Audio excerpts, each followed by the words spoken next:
ത്രിയേക ദൈവത്തിൻ്റെ ധന്യനാമത്തിന് മഹത്വമുണ്ടാകട്ടെ. വന്ദിനായ റമ്പാച്ചൻ,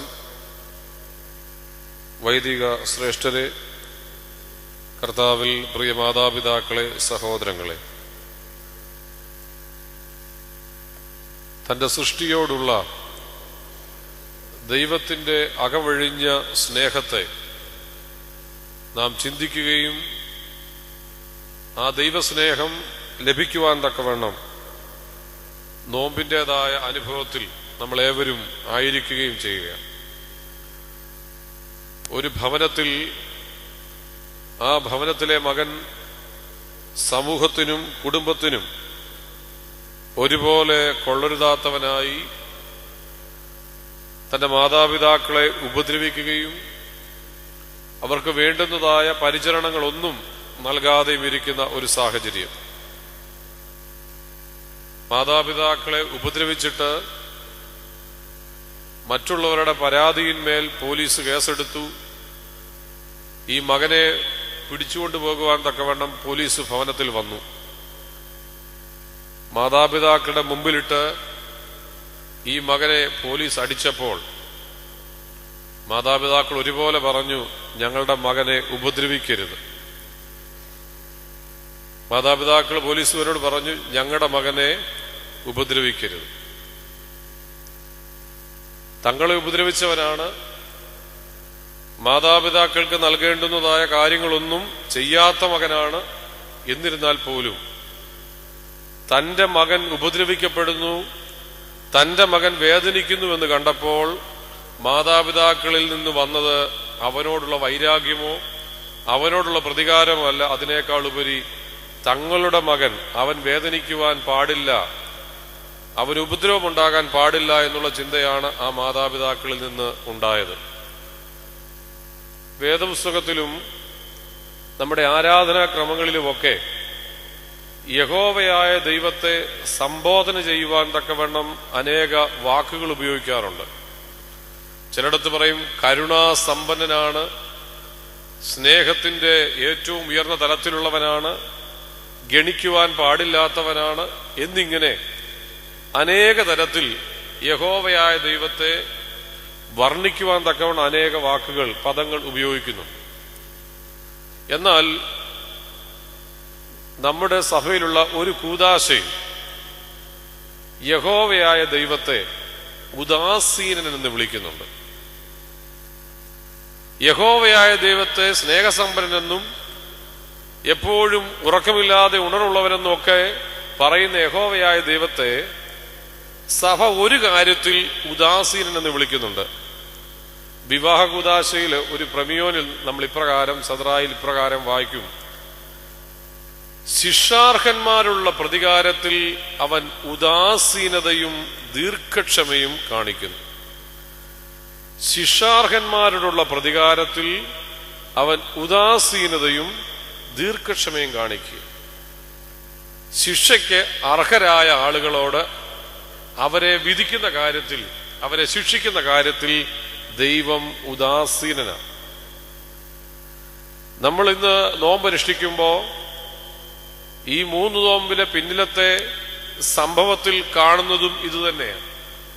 ശിഷ്യർക്ക് അർഹരായിട്ടുള്ള ആളുകളോട് അവരുടെ മേൽ ശിക്ഷാവിധി നടപ്പാക്കുവാൻ തക്കവണ്ണം ഉദാസീനനായ, അവരുടെ അനുതാപത്തെ സ്വീകരിക്കുന്ന ഒരു ദൈവത്തെയാണ് നാം ഈ 3 നോമ്പിന്റെ ഈ അനുഭവത്തിൽ നമ്മൾ കാണുന്നത്. തന്റെ സൃഷ്ടിയോട് സ്നേഹം കൊണ്ട് നിറയ്ക്കുന്ന, തന്റെ സൃഷ്ടിയെ ഏറ്റവും അധികമായി സ്നേഹിക്കുന്ന ദൈവത്തെയാണ് ഇവിടെ നമ്മൾ കാണുന്നത്. അതുകൊണ്ടാണ് സഭ പറയുന്നത് ഉദാസീനനാണ് ദൈവം. ഏത് കാര്യത്തിൽ? ശിക്ഷാർഹന്മാരോടുള്ള പ്രതികാരത്തിന്റെ കാര്യത്തിൽ ദൈവം ഉദാസീനനാണ്. യോനാ പ്രവാചകനോട് നിനിവയിലേക്ക് പ്രസംഗിക്കുവാൻ പോകാനായിട്ട് യഹോവയായ ദൈവം ആവശ്യപ്പെട്ടെങ്കിലും നമുക്കെല്ലാം അറിയാം, യോന നിനിവയിലേക്ക് പോയില്ല, തർസീസിലേക്കാണ് യോന പോകുന്നത്. അനുസരണക്കേടെന്നും തന്റേതായ വ്യക്തിപരമായ താല്പര്യങ്ങൾ കൊണ്ടൊക്കെ യോന പോയെന്ന് പറയാമെങ്കിലും ആദ്യത്തെ അധ്യായത്തിൽ നമ്മൾ വായിക്കുന്നു, യഹോവയായ ദൈവം നിനിവയിലേക്ക് പോകാൻ യോനയോട് ആവശ്യപ്പെട്ടെങ്കിലും അവൻ യഹോവയുടെ സന്നിധി വിട്ടോടി തർസീസിലേക്ക് പോയി എന്നാണ് യോനാ പ്രവാചകന്റെ പുസ്തകത്തിൽ 1-ാം അധ്യായത്തിൽ എഴുതിയിരിക്കുന്നത്. എന്നാൽ ഇതിനിടയിൽ ചില സംഭാഷണങ്ങൾ യോനയും യഹോവയായ ദൈവവും തമ്മിൽ നടത്തിയിട്ടുണ്ട്. അതുകൊണ്ട് തന്നെ 4-ാം അധ്യായം, യോനാ പ്രവാചകന്റെ പുസ്തകം 4-ാം അധ്യായത്തിൽ അവിടെ യോനാ പ്രവാചകനെ മത്സ്യം കരയ്ക്ക് ഛർദ്ദിച്ചതിനു ശേഷം നിരുവാ നഗരത്തിലേക്ക് പോകുവാനും അവരോട് പ്രസംഗിക്കുവാനുള്ള ആഹ്വാനമൊക്കെ കിട്ടിക്കഴിഞ്ഞപ്പോൾ അവരുടെ മേലുള്ള ശിക്ഷാവിധി ദൈവം നടപ്പാക്കുന്നില്ല എന്ന് കണ്ടു കഴിഞ്ഞപ്പോൾ 4-ാം അധ്യായം 1-ാം വാക്യത്തിൽ യോന പറയുക, അവിടെ യോനയെ കുറിച്ച് എഴുതിയിരിക്കുന്നു, ഇത് യോനയ്ക്ക് അനിഷ്ടമായി, ഇത് യോനയ്ക്ക് അനിഷ്ടമായി. എന്നിട്ട് അവിടെ എഴുതിയിരിക്കുന്നു, യഹോവയായ ദൈവത്തോട് യോന പറയുക, ഇതുതന്നല്ലയോ ദൈവമേ ഞാൻ എന്റെ ദേശത്ത് വെച്ച് നിന്നോട് പറഞ്ഞത്, നീ ദയയുള്ളവനും ദീർഘക്ഷമയുള്ളവനും അനുദപിക്കുന്നവരോട് ദയാലുമാകുന്നുവെന്ന് ഞാൻ അറിയുന്നു. യോന എന്തുകൊണ്ടാ പോകാതിരുന്നതെന്നറിയാമോ? യഹോവയായ ദൈവത്തിന്റെ ദീർഘക്ഷമയും യഹോവയായ ദൈവത്തിന്റെ കരുണയും അനുദപിക്കുന്ന ജനത്തോടുള്ള ദൈവത്തിന്റെ ദയയും വളരെ വ്യക്തമായി അറിയുന്നവനാണ് യോന. അതാ പറഞ്ഞ, ഞാൻ എന്റെ ദേശത്ത് വെച്ച് തന്നെ നിന്നോട് ഇത് പറഞ്ഞതല്ലയോ, നീ ഇതുപോലെ പ്രവർത്തിക്കും, ഞാൻ ചെന്ന് പ്രസംഗിക്കും, അവരുടെ അനുതാപം കണ്ട് നീ അവരുടെ മേൽ നടത്തുവാനിരിക്കുന്ന ശിക്ഷാവിധി നടത്താതിരിക്കുമെന്നുള്ളത് എനിക്കറിയാം. അതുകൊണ്ടാണ് ഞാൻ അവിടെ പോയി പ്രസംഗിക്കും. ഞാൻ പോയി പ്രസംഗിക്കും, നിനിവാ നഗരം ഇത്ര ദിവസത്തിനുള്ളിൽ നശിച്ചു പോകും. നശിച്ചു പോകാതെ വരുമ്പോൾ ജനം എന്ത് പറയും?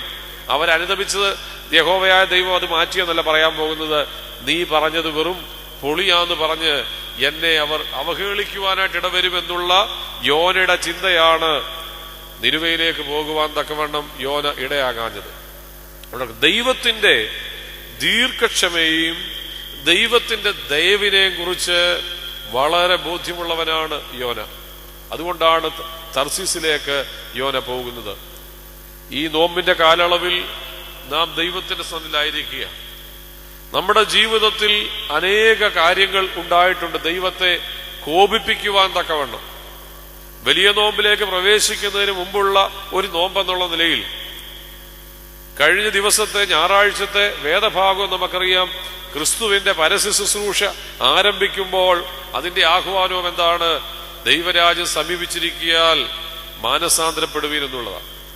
ഈ നോമ്പിന്റെ പ്രാരംഭ ദിവസത്തിൽ ആ നിരുവാക്കാരെ പോലെ മാനസാന്തരത്തിലൂടെ അനുതാപത്തിലൂടെ ദൈവമേ നിന്നെ കോപിപ്പിക്കുവാൻ തക്കവണ്ണം എന്റെ ജീവിതത്തിൽ എന്തെങ്കിലും വന്നിട്ടുണ്ടെങ്കിൽ അത് ഇതാ സദയം ഞാൻ നിന്നോട് ഏറ്റുപറയുന്നു, എന്നോട് ക്ഷമിക്കണമേ, നിന്റെ കോപത്തിൽ നിന്ന് എന്നെ മാറ്റി നിർത്തണമേ എന്നുള്ള പ്രാർത്ഥന നമുക്കുണ്ടാകണം. ഇവിടെ ഈ യോനാ പ്രവാചകന്റെ ഈ സംഭവവുമായി ബന്ധപ്പെട്ട് നമ്മൾ ചിന്തിക്കുമ്പോൾ മനുഷ്യരിൽ വരുന്ന കോപം മാത്രമല്ല, ഈ പ്രകൃതിയും ദൈവകോപത്തിൽ നിന്ന് രക്ഷപ്പെടുവാൻ തക്കവണ്ണമുള്ള ഒരു പ്രാർത്ഥന ആവശ്യമാണ്.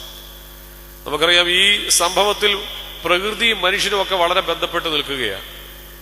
യഹോവയായ ദൈവം ഇവിടെ യോനയെ ശിക്ഷിക്കുമ്പോൾ ദൈവം നേരിട്ടല്ല ശിക്ഷിക്കുന്നത്. അവിടെ നമ്മൾ വായിക്കുന്നു, ദൈവം സമുദ്രത്തിൽ ഒരു പെരുങ്കാറ്റ് അടുപ്പിച്ചു.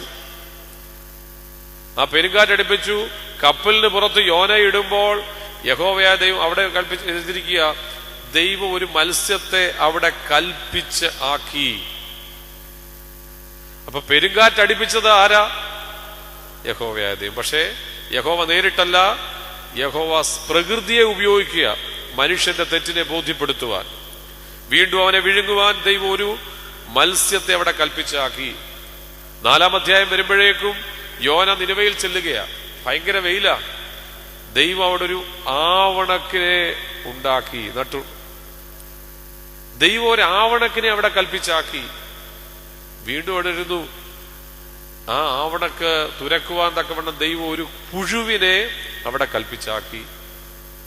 പിന്നെ വായിക്കുന്നു, ദൈവം അത്യുഷ്ണമുള്ള ഒരു കാറ്റടിപ്പിച്ചു, ആവണക്കങ്ങ് ഉണങ്ങിപ്പോയി. അപ്പൊ ദൈവം മനുഷ്യന്റെ തെറ്റിനെ അവൻ ചെയ്തതായ പ്രവർത്തനത്തെക്കുറിച്ച് അവനൊരു മനം തിരിവുണ്ടാകുവാൻ തക്കവണ്ണം പ്രകൃതിയെ ഉപയോഗിക്കുന്നത്.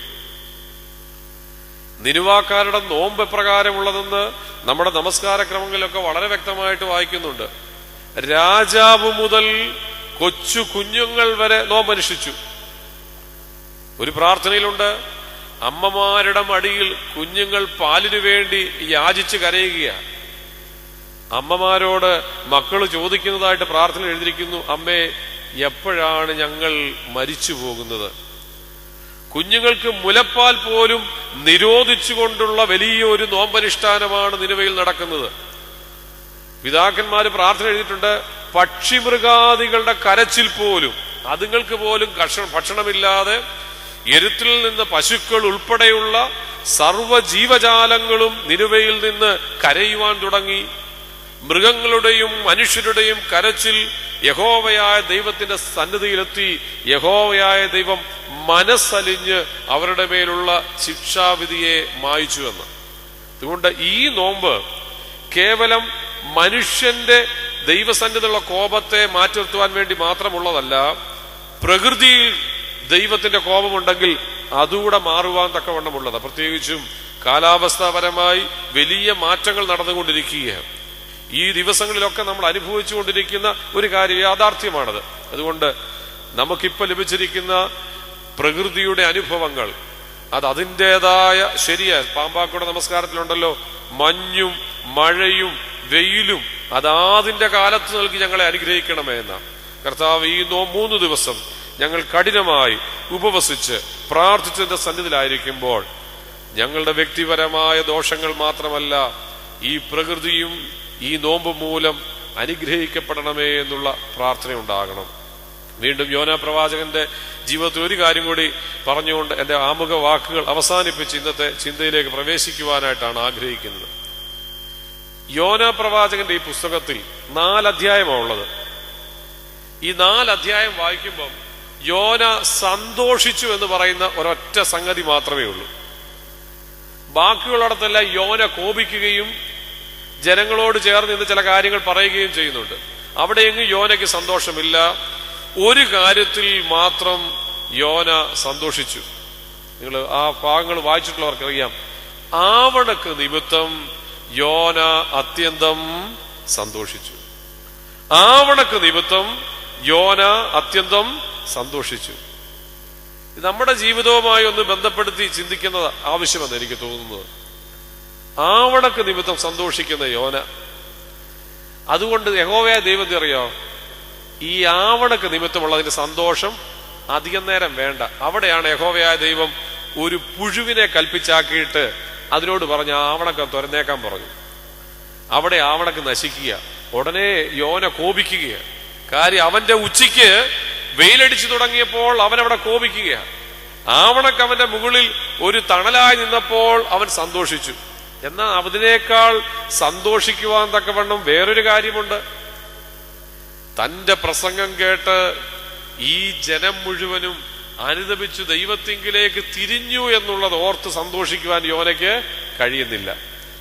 അവന്റെ തണലേകിയ കാര്യത്തിൽ മാത്രമാണ് യോനയ്ക്ക് സന്തോഷിക്കുവാൻ കഴിയുന്നത്.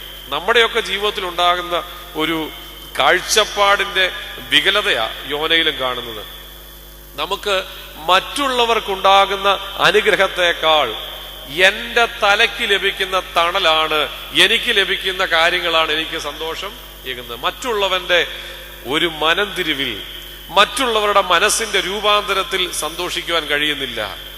ഇവിടെ യോനയെ യഹോവയായ ദൈവം ഒരു പാഠം പഠിപ്പിക്കുന്നത്, നീ ഒരു ചെറിയ ആവണക്ക് നിമിത്തം സന്തോഷിച്ചു, അത് പോയപ്പോഴത്തേന് നിന്റെ സന്തോഷം അങ്ങ് പോവുകയാണ്. നമ്മുടെ അയൽപക്കങ്ങളിലുള്ള അവരുടെ ഉയർച്ചയിൽ എനിക്ക് സന്തോഷിക്കാൻ കഴിയുന്നുണ്ടോ? എന്റെ സഹോദരങ്ങളുടെ മനംതിരിവിൽ എനിക്ക് സന്തോഷിക്കുവാൻ കഴിയുന്നുണ്ടോ? ഇല്ല എങ്കിൽ നിന്റെ മുകളിലുള്ള തണലൊക്കെ ദൈവം അങ്ങ് മാറ്റും. നിന്റെ ഉച്ചയ്ക്കും വെയിലടിക്കും. നീ നിനക്ക് ലഭിക്കുന്ന കാര്യത്തിലാണ് സന്തോഷം മുഴുവനും കണ്ടെത്തുന്നതെങ്കിൽ നിനക്ക് ലഭിക്കുന്ന ഈ സന്തോഷം അത് താൽക്കാലികമാകും. നിനക്ക് ആത്യന്തികമായി സന്തോഷിക്കുവാനുള്ള വലിയൊരു സാധ്യതയുണ്ട്.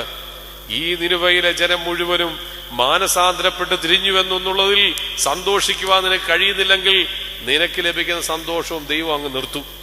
അതുകൊണ്ട് ഈ നോമ്പിൽ നമ്മൾ ആയിരിക്കുമ്പോൾ ഓർക്കണം, എനിക്ക് ലഭിക്കുന്ന ആശ്വാസത്തെക്കാൾ, എനിക്ക് ലഭിക്കുന്ന കാര്യങ്ങളെക്കാൾ മറ്റുള്ളവരുടെ ഉയർച്ചയിൽ, മറ്റുള്ളവരുടെ മാനസാന്തരത്തിൽ സന്തോഷിപ്പാൻ നമുക്ക് കഴിയുന്നില്ലെങ്കിൽ ദൈവം നമ്മുടെ സന്തോഷങ്ങളെയൊക്കെ ചെറുതായിട്ടങ്ങ് നീക്കും. അവിടെ യഹോവയായ ദൈവം പറയുന്നത്, ഈ ആവണക്ക് നിമിത്തമാണോ നീ കോപിക്കുന്നത്?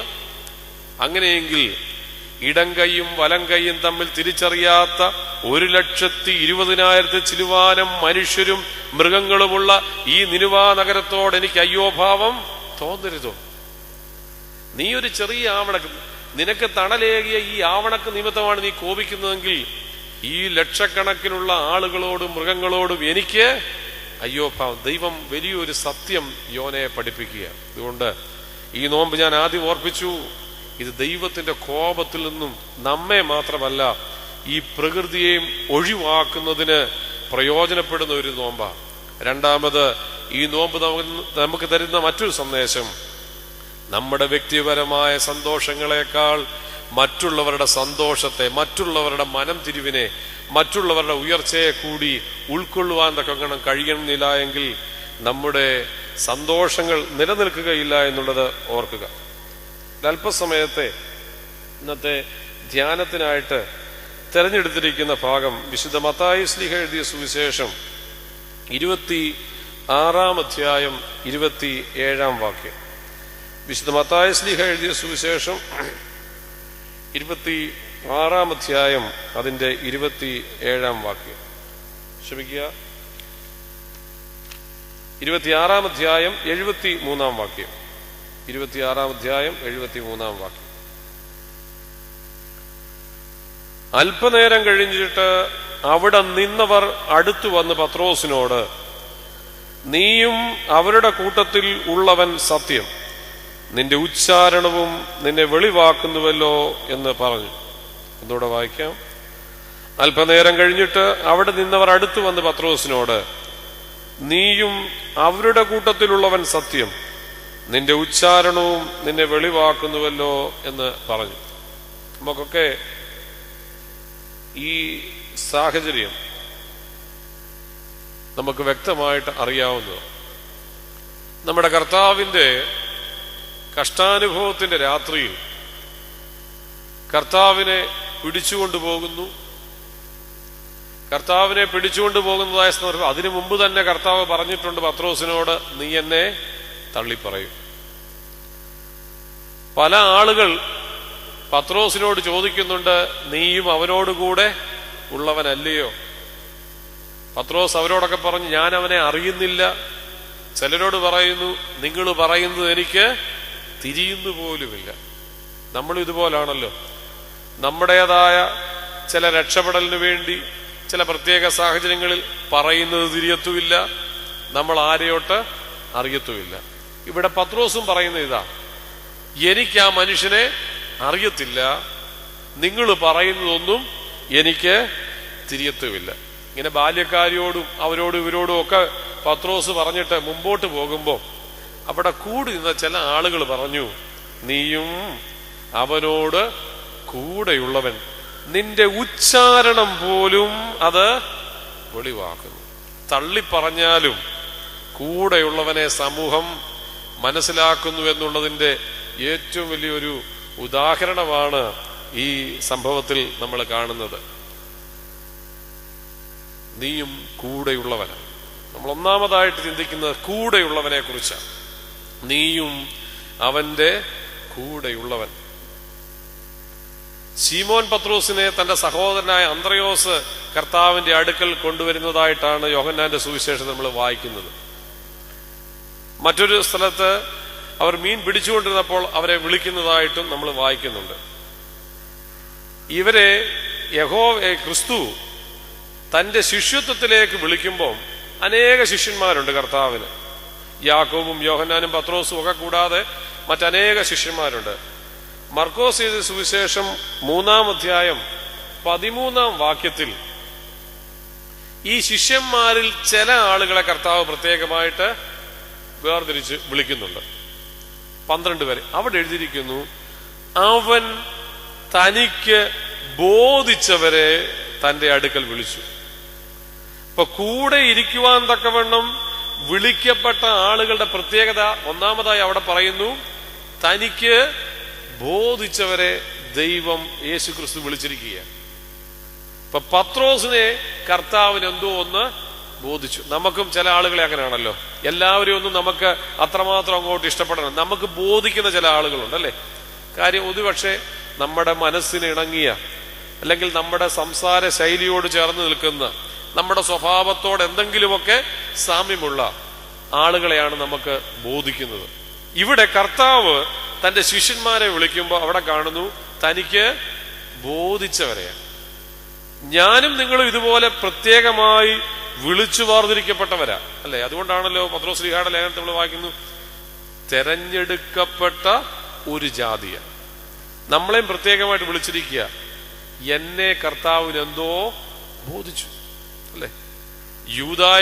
യൂദായെ പോലും ബോധിച്ചവനാ ക്രിസ്തു. അപ്പൊ യൂദയിൽ എന്തോ ഒരു നല്ല ഗുണമുണ്ട്. ചിലപ്പോ നല്ല പണം കൈകാര്യം ചെയ്യുവാൻ തക്കവണ്ണം സാമർഥ്യമുള്ള ഒരു മനുഷ്യനായിട്ടാണ് യൂദയെ വേദപുസ്തകത്തിൽ കാണുന്നത്. കാരണം പണസഞ്ചി എപ്പോഴും യൂദയുടെ കയ്യിലാണ്. അപ്പൊ ശിഷ്യന്മാരുടെ യേശുക്രിസ്തുവിന്റെ ഒക്കെ ധനപരമായ കാര്യങ്ങളുടെ ചുമതല യൂദയ്ക്കുണ്ട്. അപ്പൊ യൂദയിൽ എന്തോ ഒരു ഗുണം കർത്താവ് കണ്ടിട്ടാണ് ശിഷ്യത്വത്തിലേക്ക് വിളിച്ചത്. നഷ്ടപ്പെടുത്തിയെന്നുള്ളത് അത് അവന്റെ ജീവിതത്തിൽ വന്ന ഒരു തെറ്റ്. അപ്പൊ എന്നെയും നിങ്ങളെയും കർത്താവ് ബോധിച്ചിട്ട് വിളിച്ചിരിക്കുക. നമ്മൾ സ്വയം ചിന്തിക്കുക, എന്നെ ബോധിക്കുവാൻ തക്കവണ്ണം, അവന്റെ കൂടെ ഇരിക്കുവാൻ തക്കവണ്ണം എന്നിൽ എന്താണ് കർത്താവ് കണ്ടത്? എന്തോ ഒന്ന് കണ്ടിട്ടുണ്ട്. ഗിദെയോൻ മിദ്യാനിനെയൊക്കെ ഭയന്ന് ഇസ്രായേൽക്കാരിയ്ക്കുന്ന കാലഘട്ടമാണ്. ദൈവത്തിന്റെ ദൂതൻ ഗിദെയോന്റെ ഇടയ്ക്ക് ചെന്ന് വിളിക്കുന്ന എന്താ അറിയാവും? ഗിദെയോൻ അങ്ങനെ വലിയ ശക്തിയൊന്നും ഉള്ളവനല്ല, വലിയ കുലമഹിമയൊന്നും ഉള്ളവനല്ല, യുദ്ധം ചെയ്ത് വലിയ പരിജ്ഞാനമുള്ളവനൊന്നുമല്ല. യഹോവയുടെ ദൂതൻ ചെന്നിട്ട് ഗിദെയോനെ വിളിക്കുന്ന എന്താ അറിയാമോ?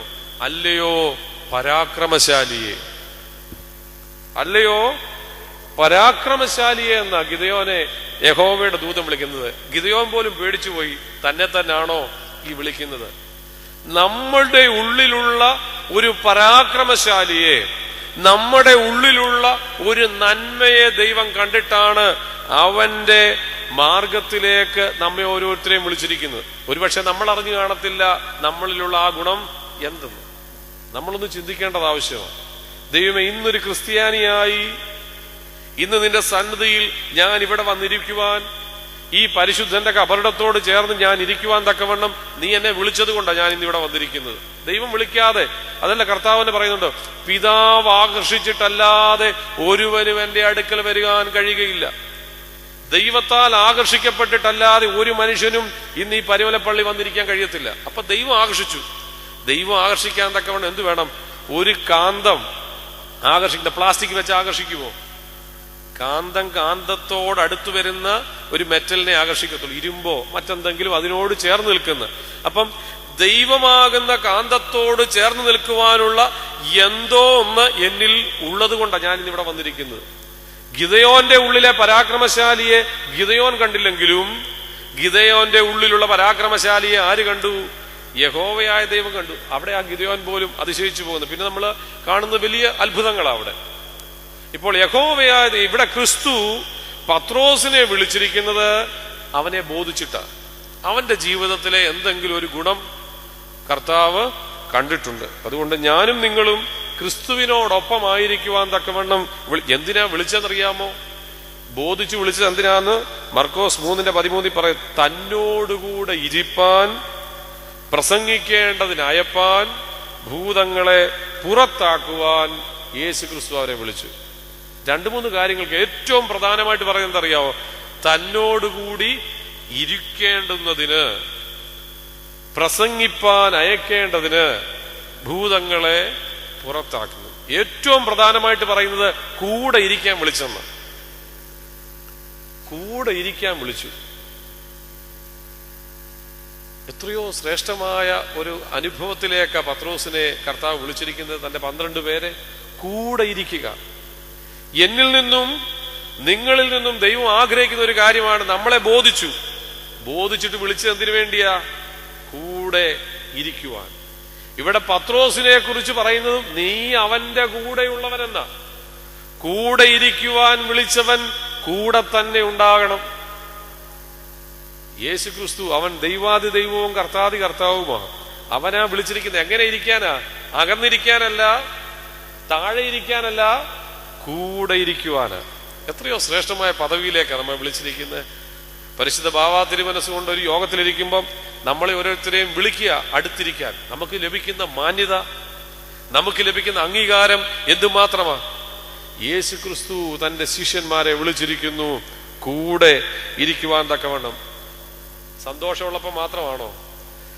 തന്നോടുകൂടെ പ്രയാസത്തിലും സന്തോഷത്തിലും കൂടെ ഇരിക്കുവാൻ, ഏത് സാഹചര്യത്തിലും കൂടെ ഇരിക്കുവാൻ തക്കവണ്ണമാണ് പത്രോസിനെയും മറ്റ് ശിഷ്യന്മാരെയും കർത്താവ് വിളിച്ചത്.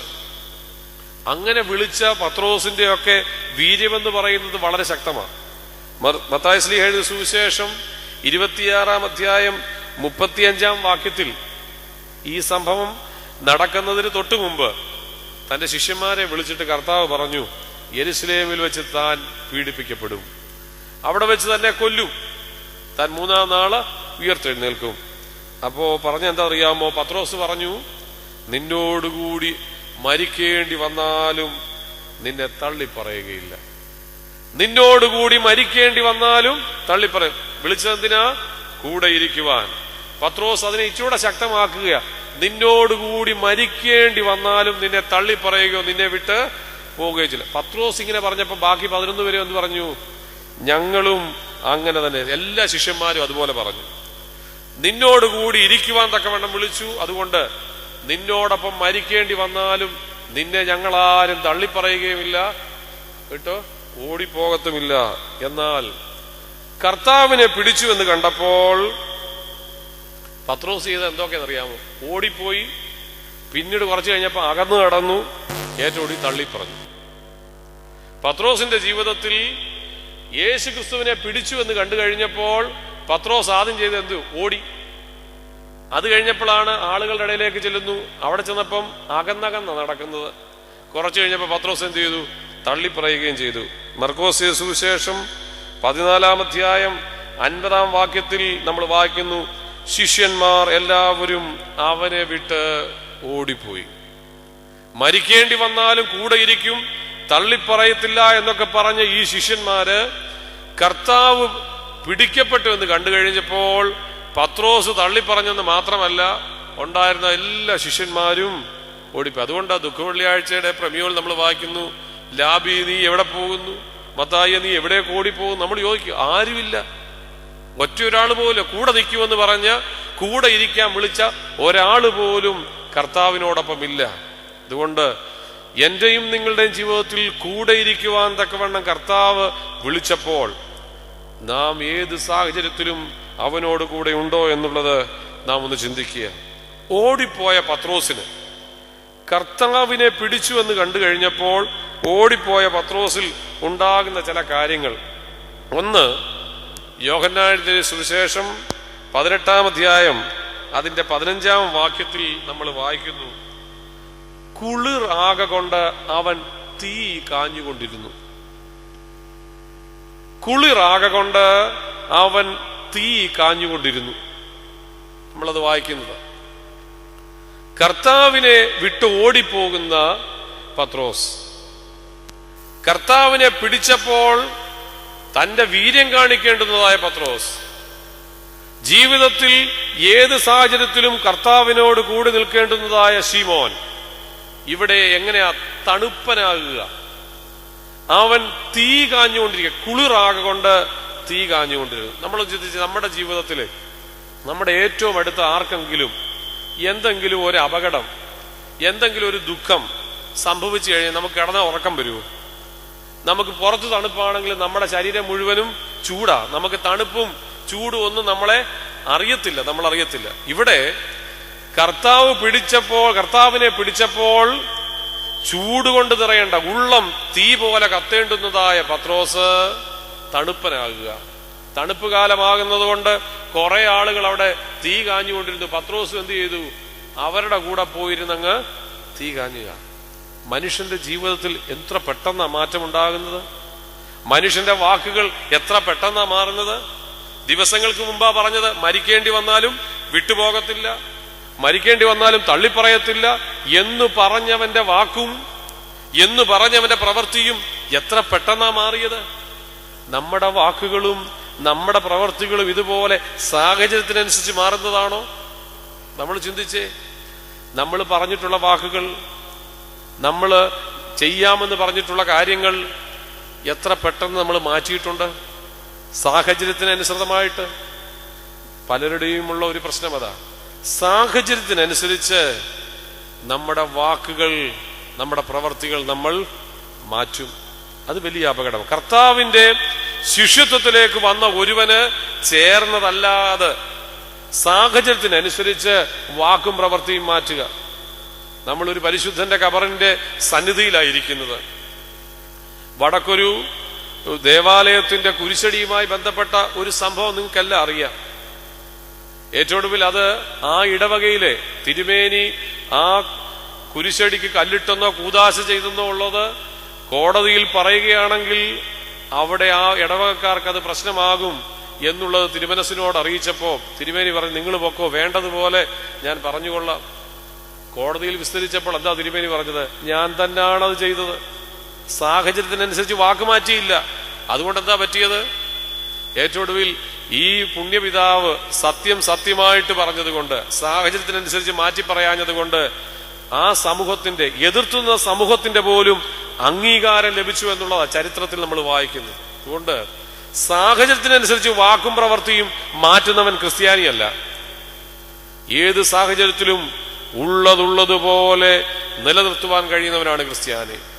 ഇവിടെ പത്രോസിന്റെ ജീവിതത്തിൽ പറഞ്ഞ വാക്ക് പാലിക്കുവാനായിട്ട് കഴിയുന്നില്ല. അവൻ തണുപ്പനായി. പിടിക്കപ്പെട്ട കർത്താവിനെ ഓർത്ത് ഉള്ളിൽ തീ കത്തേണ്ടുന്ന പത്രോസ് അവിടെ മറ്റുള്ളവരോട് ചേർന്നിരുന്ന് തണുപ്പകറ്റുവാൻ തക്കവണ്ണം ശ്രമിക്കുകയാണ്. ക്രിസ്തു പീഡിപ്പിക്കപ്പെടുമ്പോൾ നമ്മുടെ റിയാക്ഷൻ ഇതുപോലാണോ? നമ്മുടെ പ്രതികരണം എങ്ങനെ? ക്രിസ്തു പീഡിപ്പിക്കപ്പെടുകയാണ്. എന്താ ക്രിസ്തു പീഡിപ്പിക്കപ്പെടുക എന്ന് പറയുമ്പോൾ, പൗലോസ് ശൗലായിരുന്നപ്പോൾ ദമസ്കോസിന്റെ പടിവാതിക്കൽ വെച്ച് ക്രിസ്തു പ്രത്യക്ഷപ്പെട്ടു. അവിടെ ക്രിസ്തു പറയുക, ക്രിസ്തുവിനെ കണ്ടിട്ടില്ല ശൗല്, ക്രിസ്തുവിനെ നേരിട്ട് ഉപദ്രവിച്ചിട്ടില്ല ശൗല്.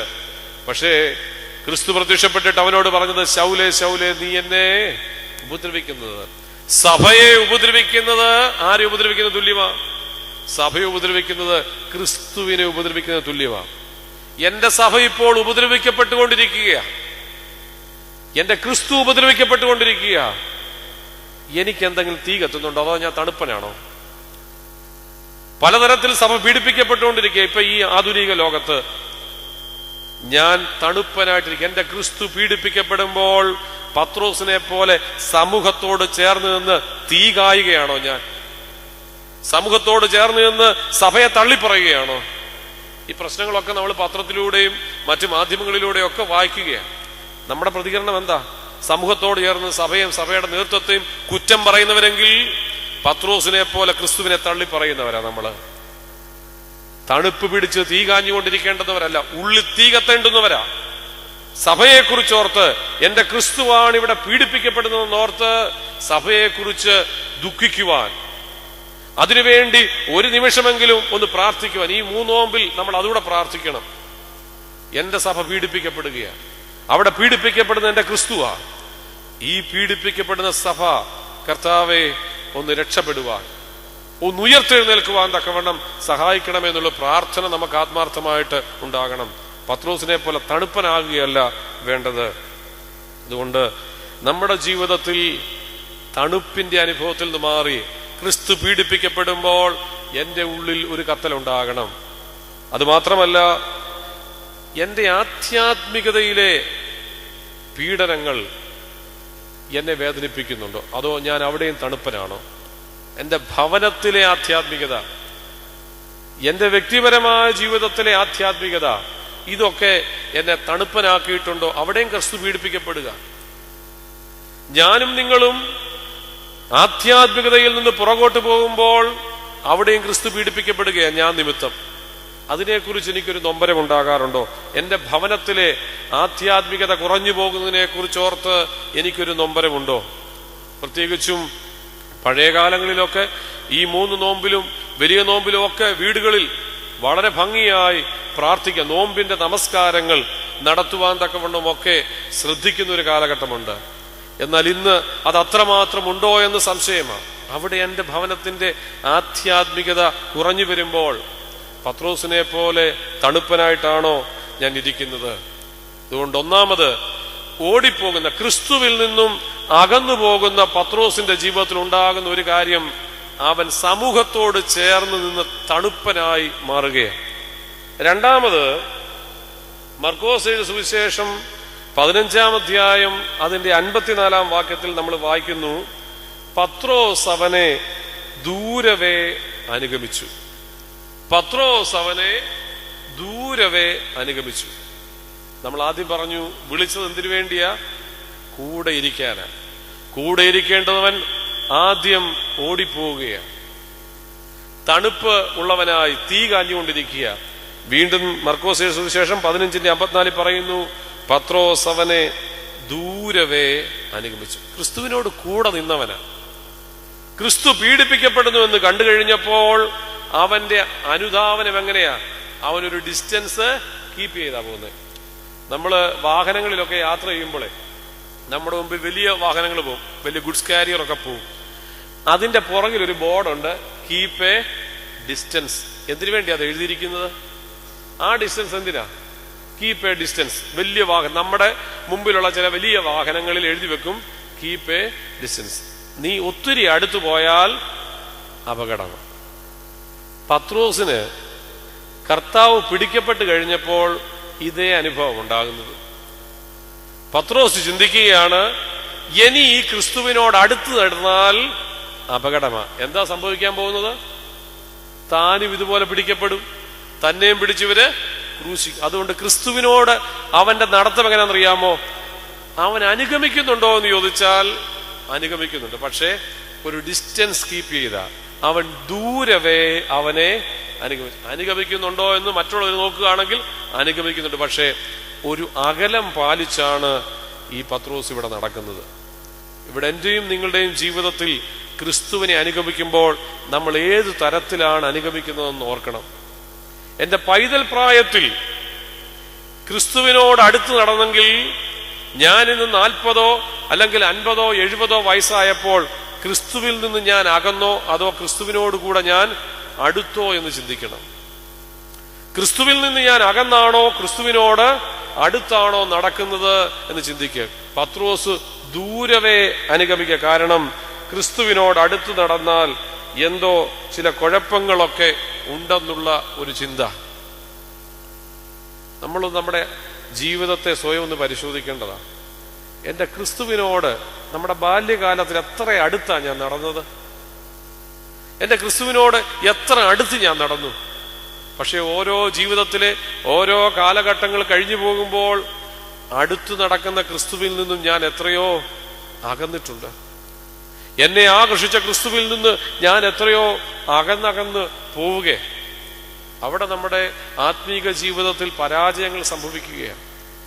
എന്നാൽ മറ്റൊരു ശിഷ്യനെ കുറിച്ച് മർക്കോസ് സുവിശേഷം 14-ാം അധ്യായം 51-52 വാക്യങ്ങളിൽ നമ്മൾ കാണുന്നുണ്ട്.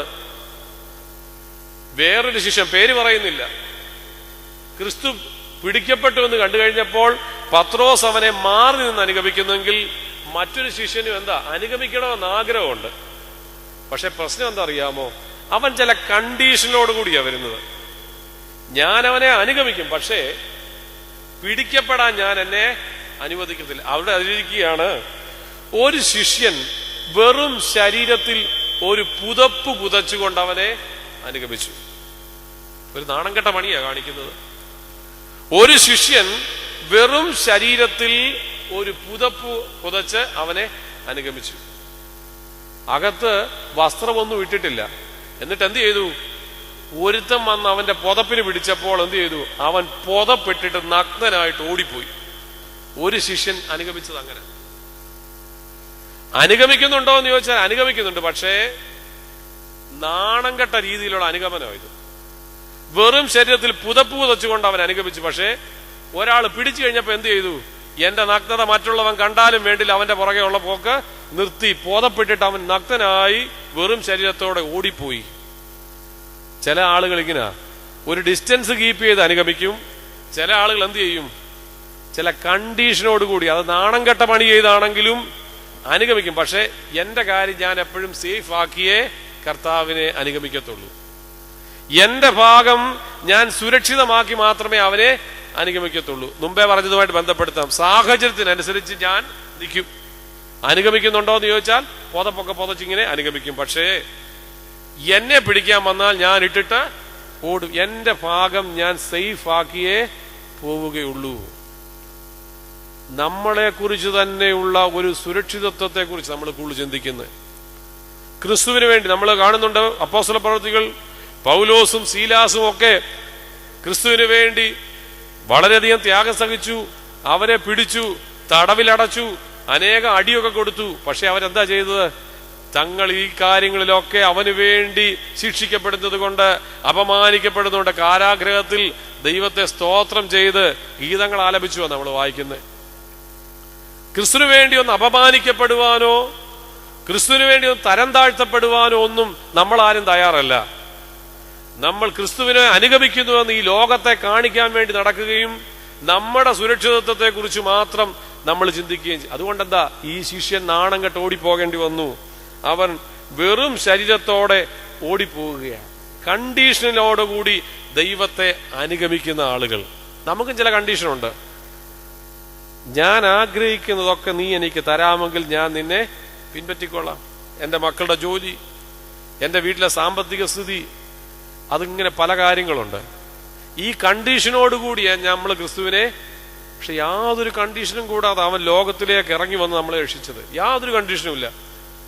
നിങ്ങൾ സ്നേഹിച്ചെങ്കിൽ മാത്രമേ രക്ഷിക്കത്തുള്ളെന്നോ, നിങ്ങൾ വിശ്വസിച്ചെങ്കിൽ മാത്രമേ രക്ഷിക്കത്തുള്ളൂ, ഒരു കണ്ടീഷനും കർത്താവ് വെച്ചിട്ടില്ല. യാതൊരു കണ്ടീഷനും ഇല്ലാതെ അവൻ ലോകത്തിലേക്ക് ഇറങ്ങി വന്നു. പക്ഷേ ശിഷ്യരെന്ന് പറയുന്ന, ക്രിസ്തുവിനെ അനുഗമിക്കുന്നവരെന്ന് പറയുന്ന നാം ഓരോരുത്തരും ഇന്ന് ചില കണ്ടീഷനോടുകൂടി നമ്മുടെ ഭാഗം സേഫ് ആക്കിക്കൊണ്ട് മാത്രമാണ് നമ്മൾ ക്രിസ്തുവിനെ അനുഗമിക്കാനായിട്ട് ആഗ്രഹിക്കുന്നത്. അതിനു മുമ്പ് നമ്മൾ കാണുന്നുണ്ട്, ഒരു യുവാവ് കർത്താവിന്റെ അടുക്കൽ വന്ന് അവനെ അനുഗമിക്കാനൊക്കെ വലിയ ആഗ്രഹത്തോടാണ് വന്നത്. ദൈവരാജ്യത്തിൽ പ്രവേശിക്കണമെന്നൊക്കെ അവന് ആഗ്രഹമുണ്ട്. പക്ഷേ കർത്താവ് പറഞ്ഞു, നീ ആഗ്രഹം കൊള്ളാം, നീ അനുഗമിക്കാൻ കൊള്ളാവുന്നതിനൊക്കെ, പക്ഷെ ഒരു കുറവുണ്ട്, അതുകൂടെ നീ മാറ്റി വെച്ചിട്ടെങ്കിൽ വരാമെങ്കിൽ അനുഗമിക്കാനും കൊള്ളാം, ദൈവരാജ്യത്തിനും നിന്നെ കൊള്ളാം. എന്താ? സമ്പത്ത്. സമ്പത്ത് അങ്ങോട്ട് മാറ്റി വെച്ചിട്ട് നീ എന്റെ അടുക്കൽ വന്നോ എന്ന് പറഞ്ഞപ്പോൾ അവനെന്ത് ചെയ്തു? അവൻ ബഹുസമ്പന്നനാകൊണ്ട് ദുഃഖിച്ച് തിരിച്ചു പോയെന്നാ പറയുന്നു. നമുക്കുള്ളതൊന്നും വിട്ടിട്ട് നമ്മൾ ആരും അവനെ പിൻപറ്റുവാൻ തയ്യാറല്ല. എന്നാൽ ഈ 12 അപ്പോസ്തലന്മാരെ കുറിച്ച് പറയുമ്പോൾ എന്താ? അവർ തങ്ങളുടെ വീടിനെയും മാതാപിതാക്കളെയും സഹോദരങ്ങളെയും ഒക്കെ വിട്ടിട്ട്. അതുകൊണ്ട് എന്താ പറയുന്നത്? ഇതെല്ലാം നിങ്ങൾക്ക് ഇരട്ടിയായിട്ട് ലഭിക്കുമെന്ന് കർത്താവ് പറയുന്നുണ്ട്. അതുകൊണ്ടാണല്ലോ ഇന്നും അവർക്ക് എത്രയോ മക്കളാവുള്ള നമ്മളെല്ലാം ഇന്ന് ഈ ശിഷ്യന്മാരെയൊക്കെ അവരുടെയൊക്കെ മധ്യസ്ഥയിലൊക്കെ അഭയം പ്രാപിക്കുമ്പോൾ എത്രയോ നൂറ്റാണ്ടുകൾക്ക് മുമ്പ് ഈ ലോകത്ത് നിന്ന് കടന്നുപോയവരാ. കർത്താവ് പറഞ്ഞ വാക്ക് അന്വർത്ഥമായി തീർന്നിരിക്കുക. അവർക്ക് മക്കളുടെ സമ്പത്ത് ഇന്ന് കൂടുതലാണ്. നമ്മൾ ഓർക്കണം, ക്രിസ്തുവിനെ അനുഗമിക്കുമ്പോൾ ഞാൻ എൻ്റെ സമ്പത്ത്, എൻ്റെ സുഖസൗകര്യങ്ങൾ, എൻ്റെ സുരക്ഷിതത്വം ഇതൊക്കെ തടസ്സമാകുന്നെങ്കിൽ അവനെ എനിക്ക് ശരിയായിട്ട് അനുഗമിക്കുവാനായിട്ട് സാധിക്കില്ല. നാണം കെട്ട ക്രിസ്ത്യാനികളായിട്ട് മാത്രമേ നമുക്ക് അവനെ അനുഗമിക്കുവാനായിട്ട് കഴിയുകയുള്ളൂ. വീണ്ടും ഓടിപ്പോയ പത്രോസിന് സംഭവിക്കുന്ന മറ്റൊരു കാര്യം മത്തായി ശ്ലീഹ എഴുതിയ സുവിശേഷം 26 അധ്യായം 54 വാക്യത്തിൽ പത്രോസ് പറയുന്നു, ഞാൻ ആ മനുഷ്യനെ അറിയുന്നില്ല. യേശുവിനെ കൂടുതൽ അറിഞ്ഞ ഒരു മനുഷ്യനാണ്. യേശുവിനോടുകൂടി എല്ലാ കാര്യത്തിലും, അല്ലെ, മറ്റു 12 പേരിൽ നിന്ന് വ്യത്യസ്തമായിട്ട് കർത്താവ് ചില പ്രത്യേക സാഹചര്യങ്ങളെ, അതിന് ഉദാഹരണം പറയാം. താബോർ മലയിൽ രൂപാന്തരത്തിൻ്റെതായ സന്ദർഭത്തിൽ കർത്താവ് എല്ലാരെയും വിളിച്ചുകൊണ്ട് പോയില്ല. ആരെയൊക്കെ വിളിച്ചത്? പത്രോസിനെയും യാക്കോബിനെയും യോഹന്നാനെയും വിളിച്ചുകൊണ്ട് പോയത്. അവിടെ വെച്ച് പത്രോസാണല്ലോ പറയുന്നത്, നമുക്ക് 3 കുടിലുണ്ടാക്കാമെന്നൊക്കെ. അപ്പം യേശു ക്രിസ്തുവിനെ കുറിച്ച് മറ്റുള്ളവരെക്കാൾ അല്പം കൂടി കൂടുതൽ അറിയാവുന്നവനാ പത്രോസ്. പക്ഷെ ആ പത്രോസ് പറയുക, ഞാൻ അവനെ അറിയുന്നില്ല. ഓടിപ്പോയ പത്രോസിനുണ്ടാകുന്ന മൂന്നാമത്തെ കാര്യമായത് തള്ളിപ്പറയുക. സത്യം അറിയാമെങ്കിൽ പോലും അത് പറയുവാൻ തക്കവണ്ണം. ഇത് പറഞ്ഞത് മഹാപുരോഹിതന്റെ ബാല്യക്കാരിയോടാ. ഒരു ബാല്യക്കാരത്തി പെൺകുട്ടിയോടാണെന്ന് ഓർക്കണം. മഹാപുരോഹിതന്റെ ബാല്യക്കാരി പെൺകുട്ടിയോടാണ് പത്രോസ് പറയുന്നത്, ഞാൻ അവനെ അറിയും. ഒരു നിസ്സാര പെൺകുട്ടിയുടെ മുമ്പിൽ പോലും സത്യം വിളിച്ചു പറയുവാൻ തക്കമുള്ള ത്രാണി നഷ്ടപ്പെട്ടു പോയി. ദൈവത്തിന്റെ സന്നിധിയിൽ നിന്ന് ഓടി അകലുന്നവന്റെ പ്രത്യേകതയാ അവന്റെ ജീവിതത്തിൽ സത്യം പോലും പറയുവാൻ തക്കവണ്ണം കഴിയുന്നില്ല എന്നുള്ളത്. അപ്പോസ്തല പ്രവർത്തികൾ 19-ാം അധ്യായം 15-ാം വാക്യത്തിലെ പിശാച് പോലും സത്യം പറഞ്ഞു. യേശുക്രിസ്തുവിനെ എനിക്കറിയാം, പൗലോസിനെ എനിക്ക് പരിചയമുണ്ട്, നീ ആരാ? യേശുക്രിസ്തുവിനെ എനിക്കറിയാം. പിശാച് പോലും പറഞ്ഞു. പിശാച് സ്ഥലങ്ങളിൽ യേശുക്രിസ്തുവിനെ ഏറ്റു പറഞ്ഞിട്ടുണ്ട്, നീ ദൈവപുത്രനാണെന്ന് പറയുന്നുണ്ട്. എന്തിനാ നേരത്തെ ഞങ്ങളെ ന്യായം വിധിക്കാനായിട്ട് വന്നതെന്ന് ചോദിക്കുന്നുണ്ട്. അപ്പൊ പിശാച് പോലും സത്യം പറയുന്ന സ്ഥലത്ത് ഇവിടെ പത്രോസ് എന്താ പറയുന്നത്? ഞാൻ അവനെ അറിയുന്നില്ല എന്ന് ആണയിടുക. ദൈവത്തിന്റെ സന്നിധിയിൽ നിന്ന് അകലുന്ന മനുഷ്യനിൽ സത്യമില്ലാതെയാകുകയാണ്. നമ്മൾ ഓർക്കണം, നമ്മുടെ ജീവിതത്തിൽ സത്യം നഷ്ടപ്പെട്ടു പോയിട്ടുണ്ടെങ്കിൽ, സത്യം പറയുന്നതിൽ നിന്ന് നമ്മൾ വ്യതിചലിക്കുന്നുണ്ടെങ്കിൽ, ക്രിസ്തുവിൽ നിന്ന് നമ്മൾ അകന്നുപോയി എന്നുള്ളത് ഓർക്കണം. ഇവിടെയാണ് ക്രിസ്തുവിന്റെ ക്രൂശ് ഒന്ന് താങ്ങുവാൻ പോലും ഒരാളില്ലാതെ വരുന്നത്. കൂടെ നിൽക്കേണ്ടുന്ന ആളുകൾ, കൂടെ ഇരിക്കുവാൻ തക്കവണ്ണം വിളിക്കപ്പെട്ട ആളുകൾ, ഒന്ന് ക്രിസ്തുവിന്റെ ക്രൂശ് താങ്ങുവാൻ പോലുമില്ല എന്നുള്ള സങ്കടകരമായ ഒരു അവസ്ഥ. അത് ക്രൂശ് താങ്ങുവാൻ മറ്റൊരുവനെ വിളിക്കേണ്ടി വന്നു. ഈ 12 പേരിൽ ഒരാൾ പോലും കൂടെ ഇരുന്ന് ഈ ആപത്ഘട്ടത്തിൽ ക്രിസ്തുവിന്റെ ക്രൂശിനെ ഒന്ന് താങ്ങേണ്ടുന്നവൻ ഒരാൾ പോലും ക്രിസ്തുവിന്റെ ക്രൂശ് താങ്ങുവാനില്ല. വഴിയെ പോയ ഒരുവനെയാണ് ക്രിസ്തുവിന്റെ ക്രൂശ് ഒന്ന് താങ്ങുവാൻ തക്കവണ്ണം അവിടെ ലഭിക്കുന്നത്. ഇന്ന് നമ്മൾ ക്രിസ്ത്യാനികളെ സംബന്ധിച്ചാണെങ്കിലും നമുക്ക് ക്രൂശ് താങ്ങുവാൻ തക്കവണ്ണം ആഗ്രഹമില്ല. അതുകൊണ്ടാണല്ലോ നമ്മൾ ഒരു സമയത്ത് പാടും, കുരിശെടുത്തൻ യേശുവിനെ അനുഗമിക്കും ഞാൻ അന്ത്യം വരെ. കുരിശെടുത്തുകൊണ്ട് അവനെ അന്ത്യം വരെ അനുഗമിക്കുമെന്നാ. ഇപ്പൊ പിന്നെ അതങ്ങ് മാറി. ഇടക്കാലമായപ്പോഴത്തേന് ആ പാട്ട് മാറി. എടുത്തുകൊണ്ട് അനുഗമിക്കുന്ന കാര്യം നിർത്തിയിട്ട് പറഞ്ഞു, ക്രൂശെ നോക്കി ഞാൻ യാത്ര ചെയ്യും ഞാൻ ക്രൂശെ നോക്കി, അത് ജീവൻ തീരുവോളം. നമ്മുടെ ശൈലികൾ മാറി. അതുകൊണ്ട് പാട്ടിലും അതിൻ്റെതായ വ്യത്യാസം വന്നു. ഒരു സമൂഹം ഉണ്ടായിരുന്നു കുരിശെടുത്തുകൊണ്ട് കർത്താവിനെ അന്ത്യം വരെ അനുഗമിക്കാൻ തയ്യാറായിട്ടുള്ളവര്. പക്ഷെ ഇന്ന് നമ്മൾ ക്രൂശിനെ നോക്കി മാത്രമേ നമുക്ക് യാത്ര ചെയ്യുവാനായിട്ട് കഴിയുന്നുള്ളൂ എന്നുള്ളതാണ് സത്യം. അതുകൊണ്ട് ക്രിസ്ത്യാനി കൂടെ ഇരിക്കേണ്ടുന്നവനാ. ജീവിതത്തിലെ ഏത് സാഹചര്യത്തിലും ക്രിസ്തുവിനോട് കൂടെ നിൽക്കണം. അത് നിന്റെ സമ്പത്തുള്ളപ്പോൾ മാത്രമല്ല, നിന്റെ ജീവിതത്തിൽ ദുഃഖങ്ങളും പ്രയാസങ്ങളും വരുമ്പോഴും ക്രിസ്തുവിനോട് കൂടെ നിൽക്കുവാൻ തക്കവണ്ണം നിനക്ക് ഇടയാകണം. അവന്റെ ക്രൂശ് ഒന്ന് വല്ലപ്പോഴുമെങ്കിലും ഒന്ന് താങ്ങുവാൻ തക്കവണ്ണം ഇടയാകണം. അല്ലാതെ വഴിയിലൂടെ പോയ ഒരുവൻ ക്രൂശ് താങ്ങിക്കൊടുക്കുകയാണ്.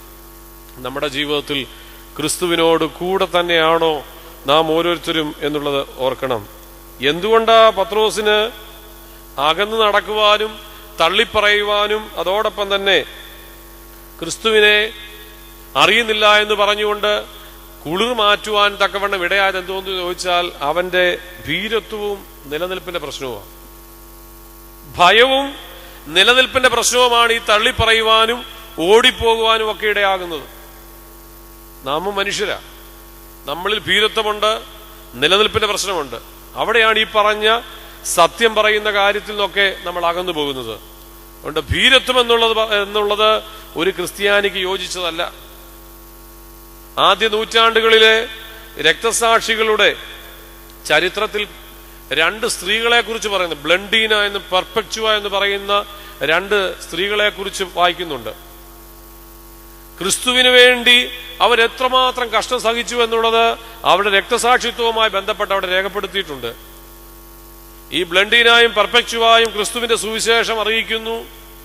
അവർ ക്രിസ്തു മാർഗത്തിൽ നിൽക്കുന്നുവെന്ന് കണ്ടപ്പോൾ അന്നത്തെ ചക്രവർത്തി അവരെ മൃഗങ്ങളുടെ മുമ്പിലിട്ട് കൊല്ലുവാൻ തക്കവണ്ണമുള്ള കൽപ്പന ഇറക്കി. പോരുകാളകളെയാണ് ഇവരെ കൊല്ലുവാൻ തക്കവണ്ണം ഉപയോഗിക്കുന്നത്. വലിയൊരു മൈതാനത്തിന് നടുക്ക് തൂവെള്ള വസ്ത്രം ധരിപ്പിച്ച് ഈ യുവതികളായ ബ്ലണ്ടീനായും പെർപെക്ചുവായും മൈതാനത്തിന് നടുക്ക് നിർത്തി. ദിവസങ്ങളായി ഭക്ഷണം കൊടുക്കാത്ത പോരുകാളകളെ എന്ത് ചെയ്തു? ഇറക്കി വിട്ടു. ഈ വെള്ളവസ്ത്രം ധരിച്ചു നിൽക്കുന്ന ഈ സ്ത്രീകളുടെ അടുക്കലേക്ക് ഈ പോരുകാളകൾ വന്നിട്ട് കൊമ്പിൽ കുത്തി ഈ യുവതികളെ എറിയുക.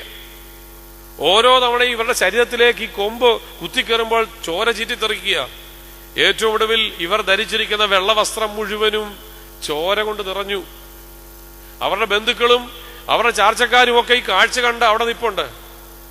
അവരുടെ അടുക്കലേക്ക് ഓരോ സമയവും ഈ കാളകൾ കുത്തിയെറിയുമ്പോൾ അവരാൽ കഴിയുന്ന രീതിയിൽ ഓടിച്ചെന്നിട്ട് സന്തോഷത്തോടെ അവരെ ഫേസ് ചെയ്യുക. അവർ പറയുക, ഞങ്ങളുടെ ക്രിസ്തുവിന്റെ അടുക്കലേക്ക് ഞങ്ങൾക്ക് പോകാനുള്ള സമയം അടുത്തു വന്നിരിക്കുന്നു, ഞങ്ങളുടെ ക്രിസ്തുവിന്റെ അടുക്കലേക്ക് പോകാനുള്ള ഞങ്ങളുടെ സമയം അടുത്തു വന്നിരിക്കുന്നു എന്ന് പറഞ്ഞ് മരണത്തെ വളരെ ധീരമായി കണ്ട യുവതികളെ കുറിച്ച് സഭയുടെ രക്തസാക്ഷികളുടെ ചരിത്രത്തിൽ നമ്മൾ വായിക്കുന്നു.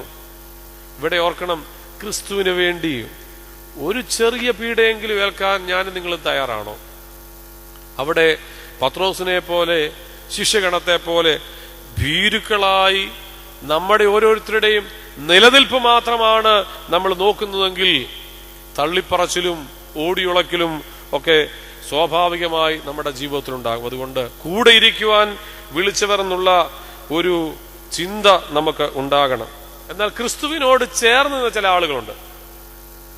കൂടെ ഇരിക്കാൻ വിളിച്ച 12 പേർ അവനെ വിട്ടിട്ട് ഓടിപ്പോയെങ്കിൽ ക്രിസ്തു പിടിക്കപ്പെട്ട് കഴിഞ്ഞും അവന്റെ കൂടെ നിന്ന ചില ആളുകളെ കുറിച്ച് നമ്മൾ വായിക്കുന്നുണ്ട്. യോഹന്നാന്റെ സുവിശേഷം 19-ാം അധ്യായം 25-ാം വാക്യത്തിൽ നമ്മൾ വായിക്കുന്നു, യേശുവിന്റെ ക്രൂശിനരികെ അവന്റെ അമ്മയും അവളുടെ സഹോദരിയും ക്ലയോപ്പാവിന്റെ ഭാര്യ മറിയയും മഗ്ദലക്കാരത്തി മറിയയും യേശു സ്നേഹിച്ച ശിഷ്യനും നിന്നു.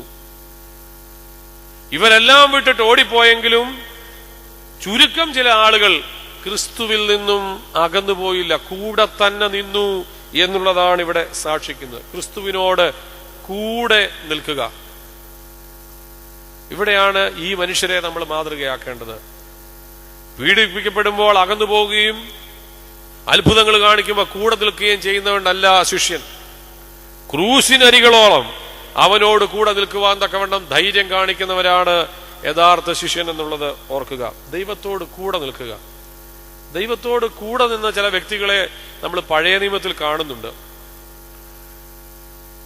ആദമും ഹവ്വയും പാപം ചെയ്യുന്നതിന് മുമ്പ് വരെ കർത്താവിനോട് കൂടെ നിന്നവരാ അല്ലെ? അതുകൊണ്ടാണല്ലോ വെയിലാറിയ സമയത്ത് കർത്താവിന്റെ കാലൊച്ച കേൾക്കുന്നു, അവർ ഓടിപ്പോകുന്നു.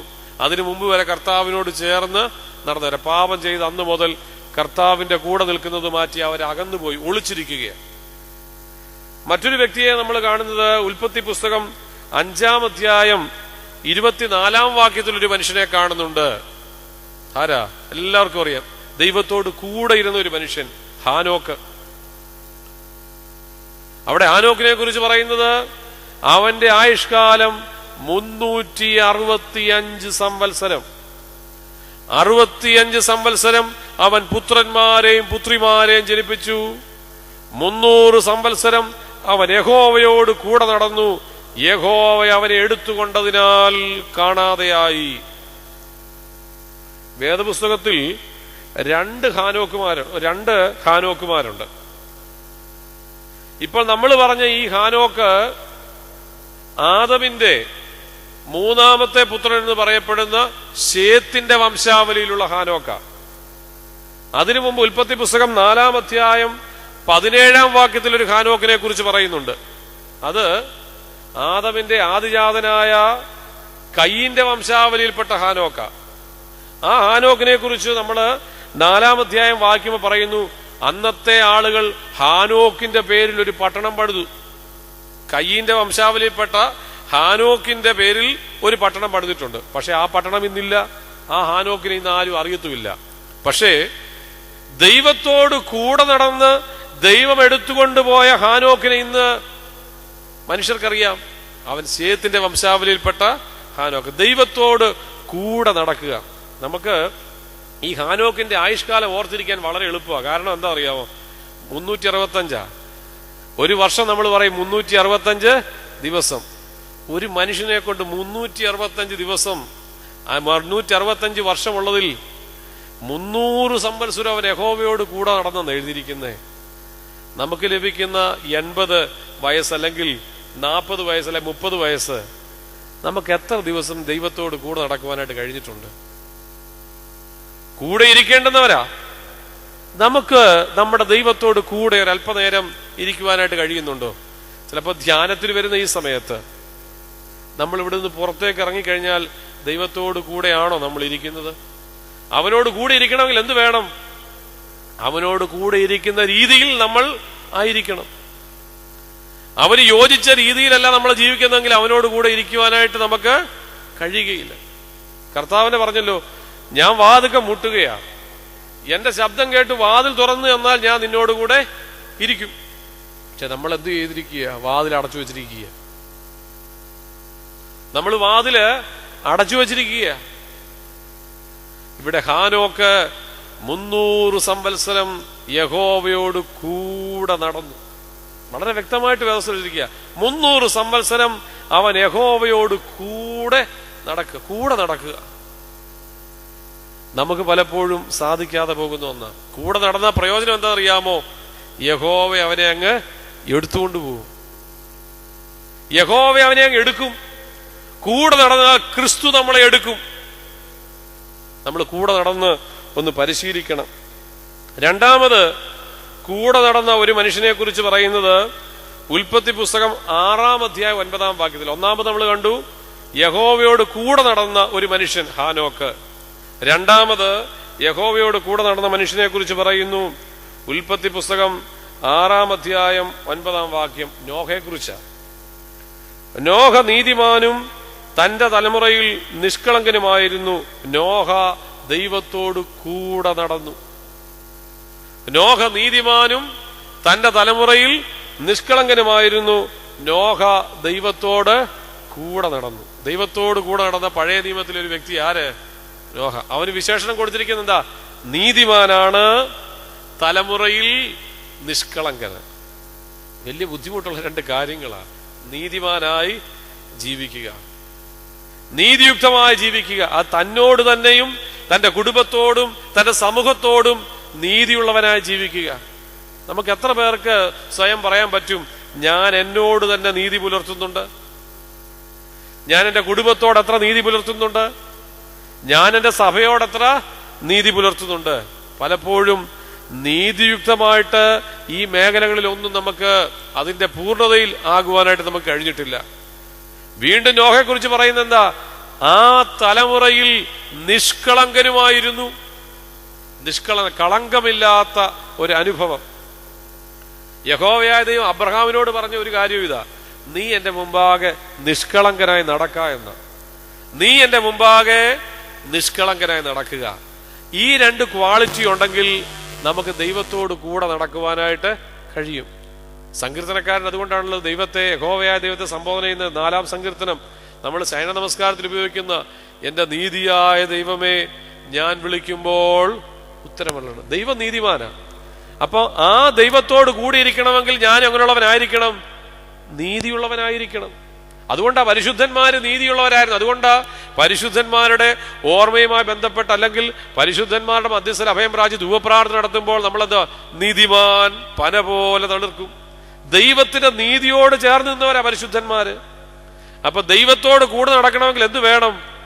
നീതിയും വേണം, നിഷ്കളങ്കതയും വേണം. ഇവിടെ നോഹയെ കുറിച്ച് പറയുന്ന അവൻ നീതിമാനും തന്റെ തലമുറയിൽ നിഷ്കളങ്കനുമായിരുന്നു. നമ്മൾ നിസ്സാര കാര്യത്തിൽ പോലും കളങ്കമുള്ളവരാണ്. നിസ്സാര കാര്യത്തിൽ പോലും എവിടെ പോകാമെന്ന് ചോദിച്ചാൽ പോലും വ്യക്തമായിട്ട് നമ്മൾ പറയത്തില്ല. നീ എവിടാണെന്ന് ചോദിച്ചാൽ തിരുവനന്തപുരത്ത് നിൽക്കുന്നവൻ പറയും ഞാൻ എറണാകുളത്താ, വീട്ടിൽ ഇരിക്കുന്നവൻ പറയും ഞാൻ യാത്രയില്ല. അല്ലെ, പലരെയും ഇങ്ങനെ കേൾക്കാൻ കഴിഞ്ഞിട്ടുണ്ട്. അപ്പൊ ചെറിയ കാര്യത്തിൽ പോലും നിഷ്കളങ്കത കാത്തു സൂക്ഷിക്കുവാനായിട്ട് നമുക്ക് കഴിയുന്നില്ല എന്നുള്ളൊരു സത്യമാണ്. ദൈവത്തോട് കൂടെ നടക്കണമെങ്കിൽ നോഹയുടെ ജീവിതത്തിലുണ്ടായിരുന്ന രണ്ട് പ്രത്യേകതകളാ: നിഷ്കളങ്കതയും നീതിയും. ഇവിടെ നോഹ ദൈവത്തോട് കൂടെ നടന്നു. ദൈവത്തോട് കൂടെ നടന്ന നോഹയ്ക്ക് എന്താ സംഭവിച്ചത്? ദുഷ്ടത ഭൂമിയിൽ പെരുകി, ദൈവത്തിന്റെ കോപം വർദ്ധിച്ചു. ഈ സമൂഹത്തെ ഞാൻ ഇനി വെച്ചുകൊണ്ടിരിക്കുകയില്ല, ഭൂമിയിൽ ജലപ്രളയം വരുത്താൻ പോവുകയാ. നോഹ പെട്ടകം ഉണ്ടാക്കുന്നത് കണ്ടപ്പോൾ അവിടെ ഉള്ളവരെല്ലാം പറഞ്ഞു ഒരു വട്ടാണ്. ഏതാണ്ട് 435 നീളവും 300 ചിലുവാനം വീതിയും 45 അടി ഉയരമുള്ള വലിയൊരു കപ്പലുണ്ടാക്കുക. അവിടെ ഉള്ളവരെല്ലാം പറഞ്ഞു ഇവന് തലയ്ക്ക് ഭ്രാന്ത, യാതൊരു ലക്ഷണവും കാണുന്നില്ല മഴയുടെ. നല്ല വെയിലുദിച്ച് നിൽക്കുമ്പോൾ ഇവൻ പറയുന്നു ദൈവം ഭൂമിയിൽ ജലപ്രളയം വരുത്താൻ പോകുന്നു, രക്ഷപ്പെടേണ്ടവരൊക്കെ പെട്ടകത്തിൽ കയറിക്കൂ. നോഹയുടെ വാക്ക് കേൾക്കാൻ ഒരുത്തിനും നിന്നില്ല. നിഷ്കളങ്കന് മാത്രമേ ദൈവത്തിന്റെ വചനത്തെ സ്വീകരിക്കാൻ പറ്റത്തുള്ളൂ. കർത്താവിന്റെ ജനനസമയത്ത് കർത്താവ് രണ്ട് കൂട്ടരോട് മാത്രമേ അവന്റെ ജനനം അറിയിച്ചുള്ളൂ. ആദ്യം അറിയിച്ച ആരോടെന്നറിയാമോ? ആട്ടിടയന്മാരോടാ. കാര്യം അവർ നിഷ്കളങ്കരാ, അവർക്ക് ലോകത്തിൻ്റെതായ മറ്ററിവുകളൊന്നുമില്ല. ആ പറഞ്ഞത് അതുപോലെ അവൻ കേട്ടു.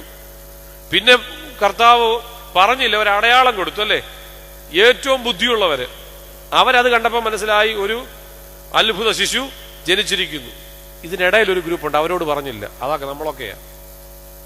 ഏറ്റവും നിഷ്കളങ്കരായ ആളുകളോടും പറഞ്ഞു, ഏറ്റവും ബുദ്ധിയുള്ള ആളുകളോടും പറഞ്ഞു. ഇടയ്ക്കുള്ള ആളുകളോട് കർത്താവിന്റെ ജനനത്തെക്കുറിച്ച് പറഞ്ഞില്ല. കാര്യം എന്താ? നമ്മൾ വിശ്വസിക്കത്തില്ല. നമുക്ക് സംശയം പിന്നെയും കിടക്കും. ഇതെവിടെ ആയിരിക്കും? ഇത് സത്യമായിരിക്കുമോ? ഇത് ആരാണ് പറഞ്ഞത്? ഇതിനെല്ലാം സംശയമാണ്. അതുകൊണ്ടാണല്ലോ, നിഷ്കളങ്കനായതുകൊണ്ടാണല്ലോ അബ്രഹാമിനോട് പറഞ്ഞു, നീ നിന്റെ ദേശത്തെയും നിന്റെ ചാർച്ചക്കാരെയും പിതൃഭവനത്തെയും നിനക്കുള്ള സർവ്വസമ്പത്തിനെയും വിട്ട് ഞാൻ പറയുന്ന ദേശത്തേക്ക് പോകാമെന്ന് ചോദിച്ചപ്പോ യാതൊന്നും ചോദിച്ചില്ല. എങ്ങോട്ടാ പോകുന്നതെന്നോ, പോകുന്ന സ്ഥലത്ത് സൗകര്യം ഉണ്ടെന്നോ, ആ പോകുന്ന സ്ഥലത്ത് എനിക്ക് സ്ഥലം കിട്ടുമോ, വീടുണ്ടോ, എന്റെ ഭക്ഷണകാര്യം, അങ്ങനെ ഒന്നും ചോദിച്ചില്ല. പോകാൻ പറഞ്ഞു പോയി. എന്താ? നിഷ്കളങ്കത അല്ലെ? ഒരു കൊച്ചു കുഞ്ഞിനെ ടേബിളെ കയറ്റി നിർത്തിട്ട് അപ്പം പറയാ, മോനെ ചാടിക്കോളാം, ഞാൻ പിടിച്ചോളാം. അവൻ ചാടും. പക്ഷെ ഒരു 10 വയസ്സുള്ളവനോട് പറഞ്ഞാലോ അവൻ സംശയിച്ചവിടെ. കാര്യം ഈ അപ്പം പിടിക്കുകയോ ഇല്ലോ എന്നുള്ളത് അവന് സംശയമാണ്. നിഷ്കളങ്കത നമുക്ക്. അതുകൊണ്ട് കർത്താവ് പറഞ്ഞു, നിങ്ങൾ തിരിഞ്ഞ് ഈ ശിശുക്കളെ പോലെ ആയിത്തീരണം. അതുകൊണ്ട് ദൈവത്തോട് കൂടെ നടക്കണമെങ്കിൽ ഈ നിഷ്കളങ്കത നമുക്ക് ആവശ്യമാണ്. അതുകൊണ്ട് എന്താ സംഭവിച്ചത്? നോഹയോട് ഒരു പെട്ടകം ഉണ്ടാക്കാൻ പറഞ്ഞു, പെട്ടകം ഉണ്ടാക്കി. അവനും അവന്റെ കുടുംബവും രക്ഷപ്പെട്ടു. ഭൂമിയിലെ സർവ്വതും നശിച്ചപ്പോൾ ദൈവത്തോട് കൂടെ നടന്ന നോഹയും അവന്റെ കുടുംബവും രക്ഷപ്പെടുകയാണ്. ആദ്യം കണ്ടു കൂടെ നടന്നവനെ ദൈവം എടുത്തു. രണ്ടാമത് കാണുക, കൂടെ നടന്നവനെ ദൈവം എന്ത് ചെയ്തു? രക്ഷിച്ചു. മൂന്നാമത് യഹോവയോട് കൂടെ ഉണ്ടായിരുന്നു എന്ന് പറയുന്ന മറ്റൊരു വ്യക്തിയുണ്ട്. പുറപ്പാട് പുസ്തകം 34-ാം അധ്യായം 28-ാം വാക്യം. പുറപ്പാട് പുസ്തകം 34-ാം അധ്യായം 28-ാം വാക്യത്തിൽ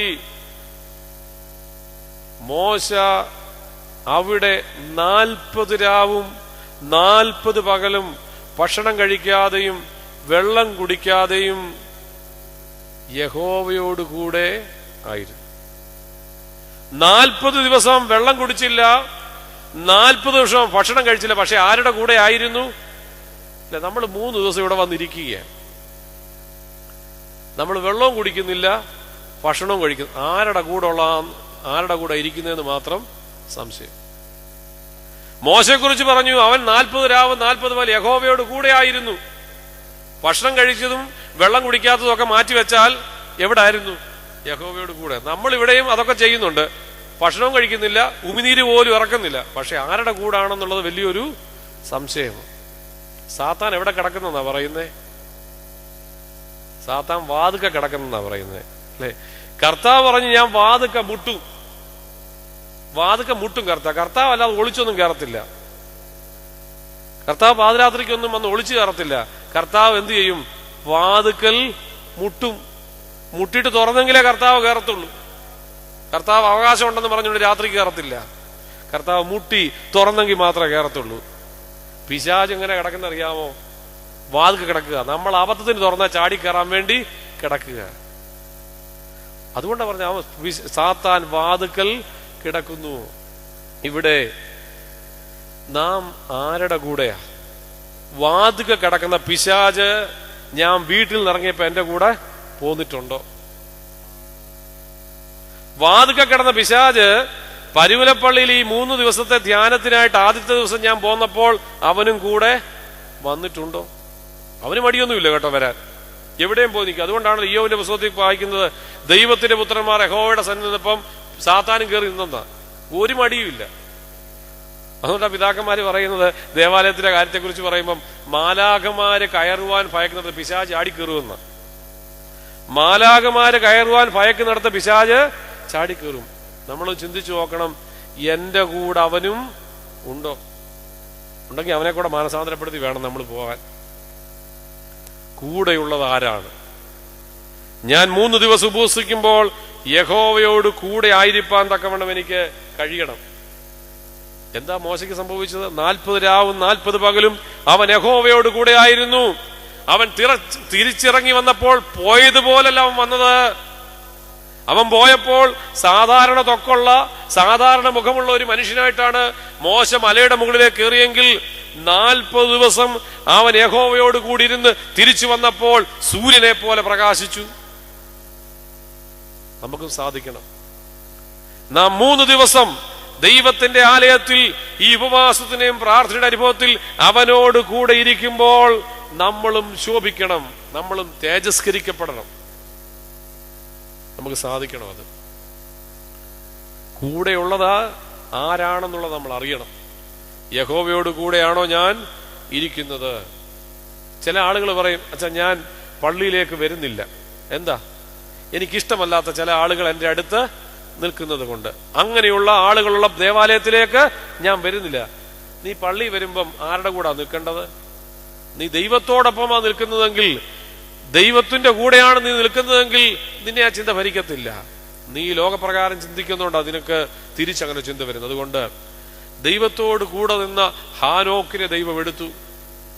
ദൈവത്തോട് കൂടെ നടന്ന നോഹയെ ദൈവം രക്ഷിച്ചു. യഹോവയോട് കൂടെ ഇരുന്ന മോശയെ ദൈവം തേജസ്കരിച്ചു. അതുകൊണ്ട് കൂടെ ഇരിക്കാൻ വിളിക്കപ്പെട്ടവരാണ് ഞാനും നിങ്ങളും എന്നുള്ള ചിന്തയുണ്ടാകുമ്പോൾ ഈ അനുഭവം നമ്മുടെ ജീവിതം, അത് കൂടെ ഇരിക്കണം. അതിന് ഞാൻ പറഞ്ഞ നിഷ്കളങ്കതയും നീതിയുക്തമായ ജീവിതവും നമുക്ക് ആവശ്യമാണ്. അതിന്റെ കൂടെ ഒരു കാര്യം കൂടി പറഞ്ഞ ആ ഭാഗം അവസാനിപ്പിക്കുക. അവനെ അനുഗമിക്കുന്നുവെങ്കിൽ, കൂടെ ഇരിക്കാനാ വിളിച്ചത്, അവന്റെ കൂടെ നടക്കാനാ വിളിച്ചത്. കൂടെ നടക്കുന്നെങ്കിൽ അവൻ എന്ത് ചെയ്യുമെന്നറിയാമോ? അവന്റെ ദൃഷ്ടി നമ്മുടെ മേലുണ്ട്. കൂടെ നടക്കുന്നവന്റെ മേൽ ദൈവത്തിന്റെ ദൃഷ്ടിയുണ്ട്. യോഹന്നാന്റെ സുവിശേഷം 19-ാം അധ്യായം 26-ാം വാക്യത്തിൽ യേശുക്രിസ്തു ക്രൂശിൽ കിടക്കുകയാണ്. യേശുക്രിസ്തു നോക്കുമ്പം ആരെ കാണുന്നു? തന്റെ അമ്മയും താൻ സ്നേഹിച്ച ശിഷ്യനും ക്രൂശിന്റെ അരികിൽ നിൽക്കുന്നത് കാണുന്നു. ഏത് സാഹചര്യത്തിലും ക്രിസ്തുവിനെ അനുഗമിക്കുന്നവന്റെ മേൽ അവന്റെ ദൃഷ്ടിയുണ്ട്. ദൂരെ നടക്കുന്നവന്റെ മേലും ദൃഷ്ടിയുണ്ട്. അതുകൊണ്ടാണല്ലോ പത്രോസ് തള്ളിപ്പറഞ്ഞപ്പോൾ യേശു അവനെ തിരിഞ്ഞു നോക്കി. അല്ലെ? നോക്കും. കൂടെ നടക്കുന്നവനെ ആര് നോക്കും? ക്രിസ്തു നോക്കുന്നുണ്ട്. നമ്മളെ ക്രിസ്തു ഇപ്പൊ തിരിഞ്ഞു നോക്കുകയാണ്. ഞാൻ തള്ളിപ്പറഞ്ഞ അനുഭവത്തിലാണ് നിൽക്കുന്നത്, അതോ ഞാൻ മറിയമിന്റെയും കർത്താവ് സ്നേഹിച്ച ശിഷ്യനായ യോഹന്നാന്റെയും പോലെ അവന്റെ ക്രൂശിനരികിൽ തന്നെ നിൽക്കുന്നുണ്ടോ? പത്രോസിനെ തിരിഞ്ഞു നോക്കിയപ്പോൾ നമ്മൾ വായിക്കുന്നു, അവൻ പുറത്തിറങ്ങി, അതിസങ്കടത്തോടെ പുറത്തിറങ്ങി പൊട്ടിക്കരഞ്ഞു. ഒറ്റ നോട്ടം. കൂടെ അനുഗമിക്കുവാൻ തക്കവണ്ണം വിളിച്ച എന്നെ നിങ്ങളെ ക്രിസ്തു നോക്കുമ്പോ നമ്മുടെ അനുധാവനം ഏതു തരത്തിലാണ്? ഇവിടെയാണ് കൂടെ നടക്കുന്നുവെന്ന് കണ്ടു കഴിഞ്ഞപ്പോൾ, തന്റെ ക്രൂശിന്റെ അരികിലോളം തന്റെ മാതാവും തന്റെ ശിഷ്യനും ഉണ്ടെന്ന് കണ്ടു കഴിഞ്ഞപ്പോൾ കർത്താവോട് പറയാ, നോക്കുമ്പോ കണ്ടവരോട് പറയുന്നത് എന്താ അറിയാമോ? സ്ത്രീയെ ഇതാ നിന്റെ മകൻ, മകനെ ഇതാ നിന്റെ അമ്മ. ഭരമേൽപ്പിക്കുക. ക്രിസ്തുവിനോട് കൂടെ തന്നെ ഉണ്ടെങ്കിൽ ഒരു ഭരമേൽപ്പിക്കൽ അവിടെ ഉണ്ടെന്നുള്ളത് ഓർക്കുക. അതുകൊണ്ട് കൊലോസി ലേഖനം 2-ാം അധ്യായം 6-ാം വാക്യത്തിന്റെ അവസാന ഭാഗത്ത് പരിശുദ്ധ പൗലോസ്ലീഹ പറയുന്നു, അവന്റെ കൂട്ടായ്മയിൽ നടപ്പീൻ. പരിശുദ്ധ പൗലോസ്ലീഹ പറയുകയാണ് കൊലോസി ലേഖനത്തിൽ, അവന്റെ കൂട്ടായ്മയിൽ നടപ്പീൻ. ഒന്നാമത് പത്രോസിന്റെ തള്ളിപ്പറച്ചിലും പത്രോസ് ഒഴിഞ്ഞു മാറിയുള്ള കാര്യങ്ങളും ഒക്കെ കണ്ടപ്പോൾ അവിടെ കൂടെ നിന്ന ആളുകൾ പറയുകയാണ്, നീയും അവനോട് കൂടെയുള്ളവൻ. തള്ളിപ്പറയുന്നവനായിക്കൊള്ളട്ടെ, ദൂരെ അനുഗമിക്കുന്നവനായിക്കൊള്ളട്ടെ, പക്ഷെ സമൂഹം നിന്നെ തിരിച്ചറിയും. അവിടെയാണ് നീ കൂടെയുള്ളവൻ. കൂടെയുള്ളവന്റെ ജീവിതത്തിൽ ആവശ്യമായിരിക്കുന്ന കാര്യങ്ങളെക്കുറിച്ചാണ് ഇതുവരെ നാം ചിന്തിച്ചത്. രണ്ടാമത്, ഈ കൂടെ നിന്ന് ആളുകൾ പറയുക, ഈ കൂടെയുള്ളവനാണെന്നുള്ളത് ഞങ്ങൾ മനസ്സിലാക്കുന്നത് എങ്ങനെയാണെന്നറിയാമോ? നിന്റെ ഉച്ചാരണവും പോലും അത് നിന്നെ വെളിപ്പെടുത്തുന്നു. രണ്ടാമത് പറയാം, നിന്റെ ഉച്ചാരണം പോലും അത് നിന്നെ വെളിപ്പെടുത്തുന്നു. തള്ളിപ്പറയുന്നവനാണെങ്കിലും, മരിക്കേണ്ടി വന്നാലും തള്ളിപ്പറയത്തില്ലെന്ന് പറഞ്ഞ് ഓടിയവനാണെങ്കിലും അവന്റെ ഉച്ചാരണം പോലും വെളിവാക്കുന്നു. ഞങ്ങൾ സെമിനാരി പഠിക്കുന്ന സമയത്ത് ഓരോ ഗ്രൂപ്പിനും മെസ്സിന്റെ ചുമതലകളുണ്ട്. വളരെ അധികാലത്തെ ഞങ്ങൾ അന്ന് നമ്മുടെ ബഹുമാനപ്പെട്ട ജോസഫ് റമ്പാച്ചന സെമിനാരിയുടെ മാനേജര് അധികാലത്തെ പോകും ചന്തയിൽ സാധനങ്ങൾ വാങ്ങിക്കാനായിട്ട്. ഇപ്പൊ മാർക്കറ്റിലൂടെയൊക്കെ പോകുമ്പോൾ ഞങ്ങളന്ന് ചെമ്മാശന്മാരൊന്നും ആയിട്ടില്ല, പാനും ഷർട്ടും ഇട്ടൊക്കെ പോകുന്ന സന്ദർഭത്തിൽ അവിടെ ഇരിക്കുന്ന കച്ചവടക്കാർ വിളിക്കും, അച്ഛന്മാരില്ല ഇങ്ങി വാ, അച്ഛന്മാരിങ്ങി വാ. ഞങ്ങളാരും അച്ഛന്മാരാണെന്ന് എഴുതി വെച്ചിട്ടോ കുപ്പായമൊന്നും ഇട്ടിട്ടില്ല. അന്ന് ചെമ്മാശന്മാരൊന്നുമല്ല. പക്ഷെ അവർക്കറിയാം വൈദിക സെമിനാരി പഠിക്കുന്നവരായി പോകുന്നതെന്ന്. കണ്ടാൽ തിരിച്ചറിയാൻ പറ്റും. എങ്ങനെയാന്ന് ചോദിച്ചാൽ അറിയത്തില്ല, പക്ഷേ സമൂഹത്തിന് അതറിയാം. പല അച്ഛന്മാരോട് ചോദിച്ചാൽ അച്ഛന്മാരെല്ലാം ഇത് പറയും. അത് ഏത് കാലഘട്ടത്തിൽ പഠിച്ചാലും എത്ര ഇരുട്ടത്ത് പോയാലും വൈദിക സെമിനാരി പഠിക്കുന്നവനെ കണ്ടാൽ തിരിച്ചറിയാൻ പറ്റും. ഇവിടെ പറയുന്നു, നീ തള്ളിപ്പറയുന്നവനായിക്കൊള്ളട്ടെ, നീ ഉപേക്ഷിച്ച് ഓടുന്നവനായിക്കൊള്ളട്ടെ, പക്ഷെ നിന്റെ ഉച്ചാരണം പോലും നീ അവന്റെ കൂടെയുള്ളവനാണെന്ന് വെളിപ്പെടുത്തുന്നു. ഒരു ക്രിസ്ത്യാനിയെ വെളിപ്പെടുത്തുന്ന ഒത്തിരി കാര്യങ്ങളുണ്ടായിരുന്നു അല്ലെ.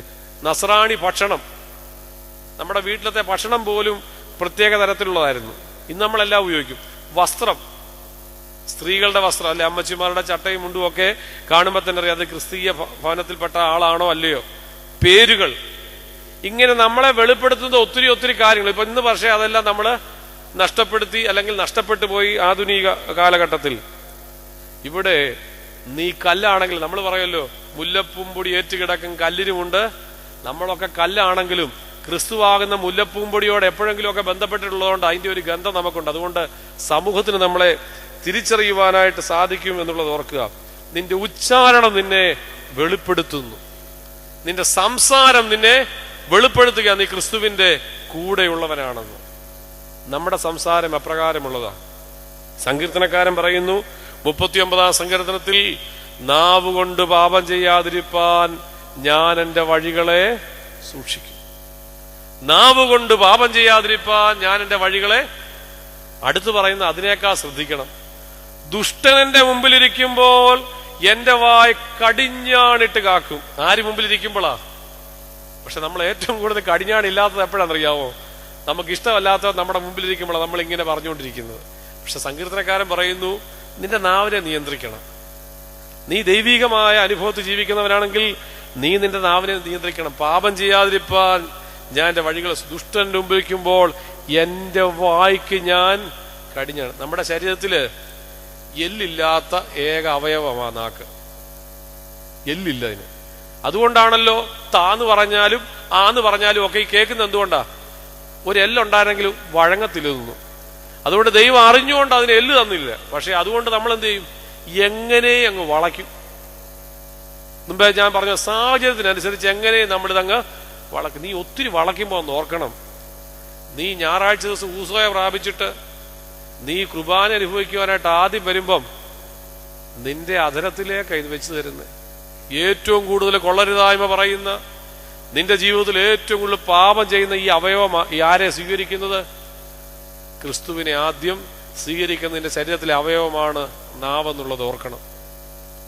അവിടെ ഞാൻ എന്റെ ക്രിസ്തുവിനെ വെളിപ്പെടുത്തുന്നുണ്ടോ? ഞാൻ എന്റെ ക്രിസ്തുവിനെ എന്റെ ജീവിതത്തിൽ വെളിപ്പെടുത്തുമ്പോൾ ക്രിസ്തു അപമാനിക്കപ്പെടുന്ന തരത്തിലാണോ ഞാൻ വെളിപ്പെടുത്തുന്നത് ഓർക്കണം. പരിശുദ്ധനായ യാക്കോബ് ശ്ലീഹ പറയുന്നുണ്ട്, നാവിന് കടിഞ്ഞാണിടണം. അത് മാത്രമില്ല, നീ നാവിന് കടിഞ്ഞാണില്ലാതാണ് നടക്കുന്നെങ്കിൽ 1:26 പറയുന്നു, നീ നാവിന് കടിഞ്ഞാണിടണം. 3-ാം അധ്യായം 4 മുതൽ 12 വരെയുള്ള വാക്യങ്ങളിൽ നാവിനെ കുറിച്ച് പറഞ്ഞിട്ട് പരിശുദ്ധനായ യാക്കോബ് ശ്ലീഹ പറയുക, നീ കടിഞ്ഞാണില്ലാതെ ഇങ്ങനെ പോവുകയാണെങ്കിൽ നിന്റെ ഭക്തി വ്യർത്ഥമാണ്. നീ നാവിന് കടിഞ്ഞാണില്ലാതെ നിനക്ക് വായി വരുന്നതെല്ലാം ഇങ്ങനെ പറഞ്ഞു പോവുകയാണെങ്കിൽ നിന്റെ ഭക്തി പോലും വ്യർത്ഥമാകുകയാണ്. നമുക്ക് ചിലപ്പോഴെങ്കിലും സംഭവിച്ചിട്ടുണ്ടല്ലേ, ചില കാര്യങ്ങൾ പറഞ്ഞു കഴിഞ്ഞിട്ട് ദൈവമേ പറഞ്ഞു പോയല്ലോ, ഇനി തിരിച്ചെടുക്കാൻ പറ്റുമോ? എഴുതിയതാണെങ്കിൽ റബ്ബർ കൊണ്ടോ അല്ലെങ്കിൽ ബ്ലേഡ് കൊണ്ടോ ഒക്കെ ചുരണ്ടി അങ്ങ് മാറ്റാം. കയ്യിൽ നിന്ന് വിട്ടുപോയ അമ്പും വായിൽ നിന്ന് പോയ വാക്കും തിരിച്ചെടുക്കാനായിട്ട് പറ്റത്തില്ല. ഒരിക്കൽ ഒരു പുരോഹിതനെ കുറിച്ച് ഇടവകയിലെ ഒരാൾ വളരെ അനാവശ്യം പറഞ്ഞു. ഒരു കഥയാ, വളരെ അനാവശ്യം പറഞ്ഞു. കുറച്ചു കഴിഞ്ഞപ്പോഴാണ് പറഞ്ഞതൊക്കെ അബദ്ധമായിപ്പോയി, ആ വൈദികനെ കുറിച്ച് അങ്ങനെ പറയരുതായിരുന്നു എന്ന് ഈ മനുഷ്യന് ബോധ്യം വന്നത്. അവൻ വൈദികന്റെ അടുക്കൽ വന്ന് കുമ്പസാരിച്ചു. അച്ഛൻ അവന്റെ പാപം എല്ലാം ക്ഷമിച്ചു. എന്നിട്ട് അവനോട് പറഞ്ഞു, നീ എൻ്റെ കൂടെ വരണം. അപ്പോൾ അവൻ്റെ കയ്യിൽ തന്നെ ഒരു കൂടും കൊടുത്തു. ഈ കൂടും അച്ഛനോടൊപ്പം ഈ മനുഷ്യനും എന്ത് ചെയ്തു? നടന്നു. ഒരു വലിയ മലയുടെ മുകളിൽ ചെന്നു. അച്ഛൻ അവനോട് പറഞ്ഞു, ഈ കൂടിനകത്ത് മുഴുവൻ കോഴിത്തൂവല. നീ ഒരു കാര്യം ചെയ്യ്, ഒന്ന് കാറ്റടിക്കുന്ന സമയത്ത് നീ ഒന്ന് കുടഞ്ഞേക്കണം. നല്ലൊരു കാറ്റ് വന്ന സമയത്ത് ഈ കൂടിനകത്തുണ്ടായിരുന്ന കോഴിത്തൂവൽ മുഴുവൻ ഈ മനുഷ്യൻ കുടഞ്ഞു. കാറ്റത്ത് ഇതങ്ങ് പോയി. ഈ മുകളിൽ നിന്ന് കാറ്റടിച്ചപ്പോൾ ഇതങ്ങ് പോയി. അച്ഛൻ പറഞ്ഞു, ഇതിനകത്ത് 19 കോഴിത്തൂവലുണ്ടായിരുന്നു, നീ പോയി പെറുക്കിക്കൊണ്ടുവാ. പറ്റത്തില്ല. എങ്ങോട്ടോ എവിടൊക്കെ പോയെന്ന് അറിയത്തില്ല. പറഞ്ഞു, ഞാൻ നിന്റെ പാപമൊക്കെ ക്ഷമിച്ചു, പക്ഷേ നീ പറഞ്ഞ വാക്കുകൾ നിനക്ക് തിരിച്ചെടുക്കാൻ പറ്റുമോ? വലിയ അപകടമുണ്ട് കേട്ടോ. നമ്മൾ കൈകൊണ്ടൊന്ന് അടിക്കുന്നതിനേക്കാൾ വളരെ മുറിവേൽപ്പിക്കുന്നതാ നാവെന്ന് പറയുന്നത്. കൈകൊണ്ടടിച്ച് വേദന എടുത്താൽ നമ്മൾ തന്നെ തടവിക്കൊടുത്താൽ അതിന്റെ വേദന ഒരല്പം ആശ്വാസം വരും. പക്ഷേ നമ്മളൊരു മനുഷ്യനെ കുറിച്ച് പറയുന്നത് നമുക്ക് ഒരിക്കലും തിരിച്ചെടുക്കാൻ പറ്റത്തില്ല. അത് ഈ അന്തരീക്ഷത്തിൽ തന്നെ ഉണ്ട്. നമ്മൾ പറഞ്ഞിട്ടുള്ളതൊന്നും പുറത്തു പോകത്തില്ല, ഇവിടെയൊക്കെ തന്നെ അന്തരീക്ഷത്തിൽ നിലനിൽക്കും. അതുകൊണ്ട് നാവിനെ വളരെ ശ്രദ്ധിക്കണം. അതുകൊണ്ടാണ് പോലും യാക്കോബ് പറയുന്നത്, നിന്റെ ഭക്തി പോലും വ്യർത്ഥമായ വാക്കുകൾ അതൊരിക്കലും പാടില്ല എന്നുള്ളതാണ് വേദപുസ്തകവും പിതാക്കന്മാരും ഒക്കെ നമ്മെ പഠിപ്പിക്കുന്നത്. നമ്മളൊന്ന് യേശുവിന്റെ വാക്കുകളിലേക്കൊന്ന് ശ്രദ്ധിച്ചേ.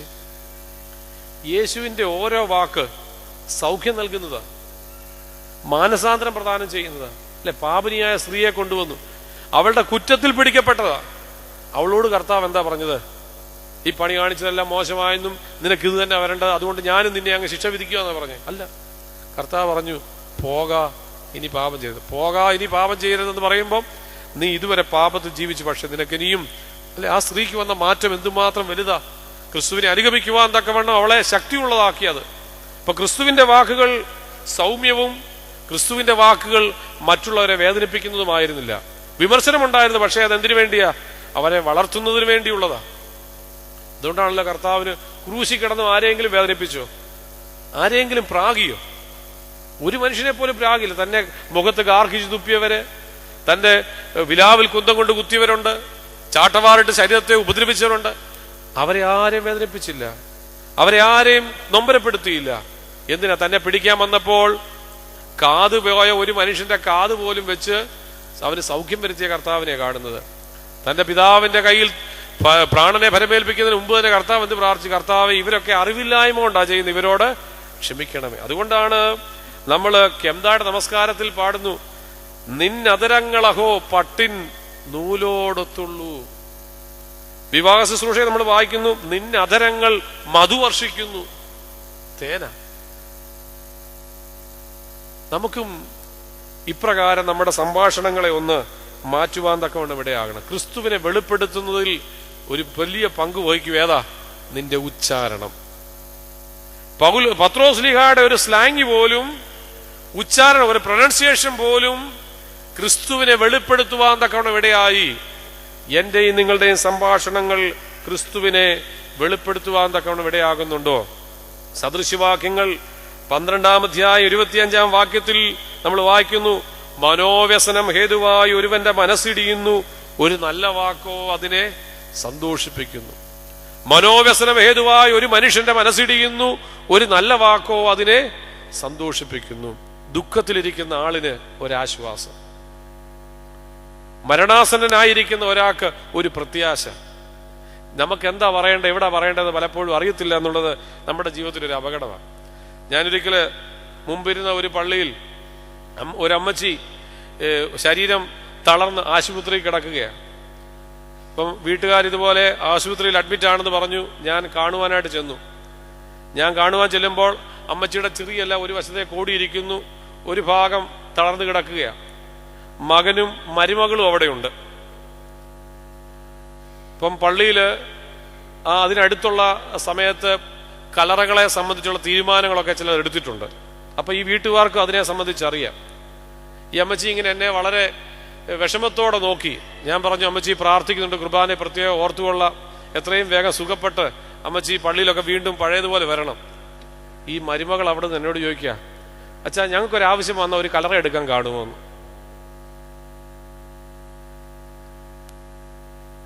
അമ്മച്ചി ആകപ്പാടെ പേടിച്ച കട്ടിലേ കിടക്കുന്നേ. മരുമോള് ചോദിച്ചെന്താ? ഒരാവശ്യം വന്നാ ഞങ്ങൾക്കൊരു കല്ലറ ഇപ്പം കിട്ടുമോ? അവൾ ചോദിച്ച ചോദ്യം ന്യായമാണ് അല്ലേ, അറിഞ്ഞിരിക്കേണ്ടത് ആവശ്യം. പക്ഷേ ചോദിക്കേണ്ട സ്ഥലത്താണോ ചോദിച്ചത്? അല്ലേ, അച്ഛനെന്നുള്ളതല്ലേ പുറത്തിറക്കിയത് ചോദിക്കരുതാഞ്ഞോ? നമുക്കെവിടെ എങ്ങനെയാ പറയേണ്ടതെന്ന് പോലും പലപ്പോഴും അറിയുകയില്ല. അമ്മച്ചി പിന്നെ കട്ടിലെന്ന് എഴുന്നേക്കുവോ? അമ്മച്ചിയുടെ ഇപ്പുറത്തെ വശം കൂടെ തളർന്നു പോകത്തേ ഉള്ളൂ. അപ്പൊ നമുക്കെവിടെ എങ്ങനെ പറയണമെന്ന് പലപ്പോഴും അറിയത്തില്ല.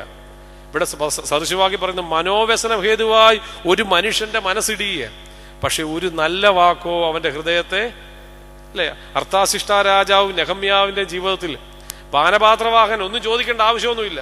കാര്യം അവന്റെ ജീവിതത്തിൽ എന്തെങ്കിലും സംഭവിച്ചാൽ രാജാവിനൊന്നും സംഭവിക്കാനില്ല. പക്ഷേ അർത്ഥാശിഷ്ട രാജാവിന്റെ അടുക്കൽ ഈ പാനപാത്രവാഹന നെഹമ്യ വന്നപ്പോൾ രാജാവ് ചോദിക്കുന്നത് എന്താ?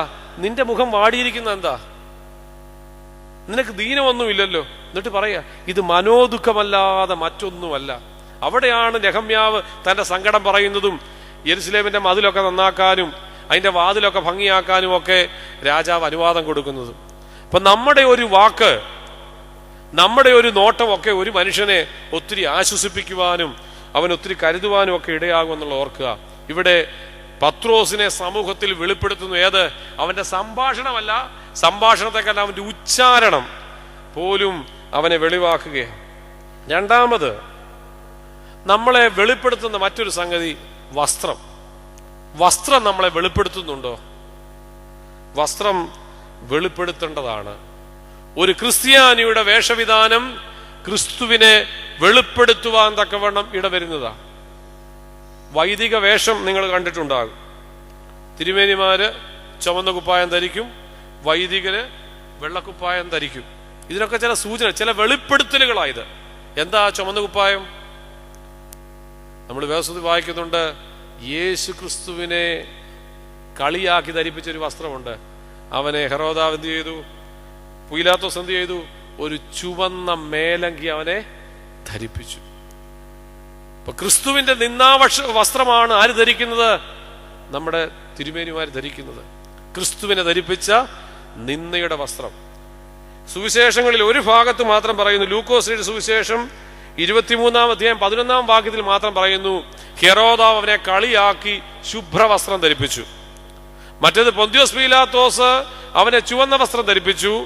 ഒരിടത്ത് പറയുന്നു ഹെരോദാവ് അവനെ ശുഭ്രവസ്ത്രം ധരിപ്പിച്ചു. അപ്പം വെള്ളക്കുപ്പായവും ചുവന്ന കുപ്പായവും ഒക്കെ ആളുകളുടെ മുമ്പിൽ ഷോ കാണിക്കാനുള്ളതല്ല. എന്താ? ക്രിസ്തുവിനെ ധരിപ്പിച്ച നിന്ദയുടെ വസ്ത്രമാണ്.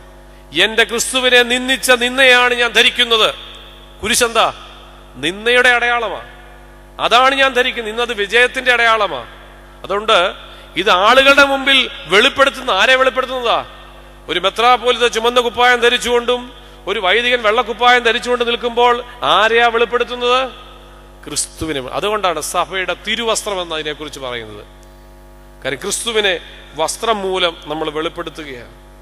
അത് മാത്രമല്ല, വസ്ത്രം മറ്റു കാര്യങ്ങളൂടെ വെളിപ്പെടുത്തി മനുഷ്യർക്ക് അനുഗ്രഹം കൊടുക്കുന്നതായിട്ട് നമ്മൾ കാണുന്നുണ്ട്. അപ്പോസ്തല പ്രവൃത്തികൾ 19-ാം അധ്യായം 11-ാം വാക്യത്തിൽ നമ്മൾ വായിക്കുന്നു, പൗലോസിന്റെ റൂമാലും ഉത്തരീയവും രോഗികളുടെ മേൽ കൊണ്ടിടുന്നു, അവർ സുഖം പ്രാപിക്കുന്നു. ചില ആളുകളെങ്കിലും ചോദിക്കും, ആരെങ്കിലും ധരിച്ച വസ്ത്രത്തിന് എന്തോ ആണ് പ്രാധാന്യം, അതിനെന്താ ഇതിന് മാത്രം വലിയ ശക്തി വല്ലതും ഉണ്ടോ? നമ്മൾ കാണുന്നുണ്ട്, കർത്താവിന്റെ വസ്ത്രത്തിൽ തൊട്ടപ്പം ഒരു രക്തസ്രാവക്കാരി സ്ത്രീയുടെ അസുഖം മാറി, അവൾ സൗഖ്യം പ്രാപിച്ചു. വസ്ത്രം ക്രിസ്തുവിനെ വെളിപ്പെടുത്തുകയാണ്. ഇവിടെ നമ്മൾ വായിക്കുന്നു അപ്പോസ്തല പ്രവൃത്തികൾ 19-ാം അധ്യായത്തിൽ പൗലോസ്ലീഹായുടെ ഉത്തരീയവും റൂമാലും കൊണ്ടുവന്ന് എന്ത് ചെയ്യുന്നു? രോഗികളുടെ മേലിടുന്നു, അവർ സുഖം പ്രാപിക്കുന്നു. അത് മാത്രമല്ല, അപ്പോസ്തല പ്രവൃത്തികൾ 5-ാം അധ്യായം 15-ാം വാക്യത്തിൽ പത്രോസ് നടന്നു പോകുമ്പോൾ അവന്റെ നിഴലെങ്കിലും വീണ് സൗഖ്യം പ്രാപിക്കുന്ന രോഗികളെ വഴിയോരങ്ങളിൽ കൊണ്ട് കിടത്തുന്നു. ഈ പരിശുദ്ധന്റെ സന്നിധിയിൽ വന്ന് എത്രയോ ആളുകൾ പ്രാർത്ഥിക്കുന്നു. ഇദ്ദേഹം ഉപയോഗിച്ചതായ വസ്ത്രങ്ങൾ, അദ്ദേഹം ഉപയോഗിച്ചതായ കാര്യങ്ങളൊക്കെ ഇവിടെ നിന്ന് അനേകം ആളുകൾ കൊണ്ടുപോകുന്നു. എന്തുണ്ട് അതിൽ? ക്രിസ്തുവിനെ വെളിപ്പെടുത്തുന്ന സൗഖ്യമുണ്ട്, ക്രിസ്തുവിനെ വെളിപ്പെടുത്തുന്ന ശക്തി ആ വിശുദ്ധർ വരിച്ച അല്ലെങ്കിൽ അവർ ധരിച്ച വസ്ത്രങ്ങളിൽ ഉണ്ടെന്നുള്ളത് നമ്മൾ വിസ്മരിച്ചു പോകരുത്. അതുകൊണ്ട് വസ്ത്രമെന്ന് പറയുന്നത് അതൊരു വിശുദ്ധന്റെ വസ്ത്രമാകുമ്പോൾ, ഒരു യഥാർത്ഥ ക്രിസ്ത്യാനിയുടെ വസ്ത്രമാകുമ്പോൾ അത് ക്രിസ്തുവിനെ വെളിപ്പെടുത്തുക. അതുകൊണ്ട് ഓർക്കണം, പരിമള തിരുമേനിക്ക് ഒരു യഥാർത്ഥ ക്രിസ്ത്യാനിയായി ജീവിക്കുവാൻ സാധിച്ചത് കൊണ്ട് അദ്ദേഹത്തിന്റെ വസ്ത്രം പോലും ഇന്ന് ക്രിസ്തുവിനെ വെളിപ്പെടുത്തുകയാണ്.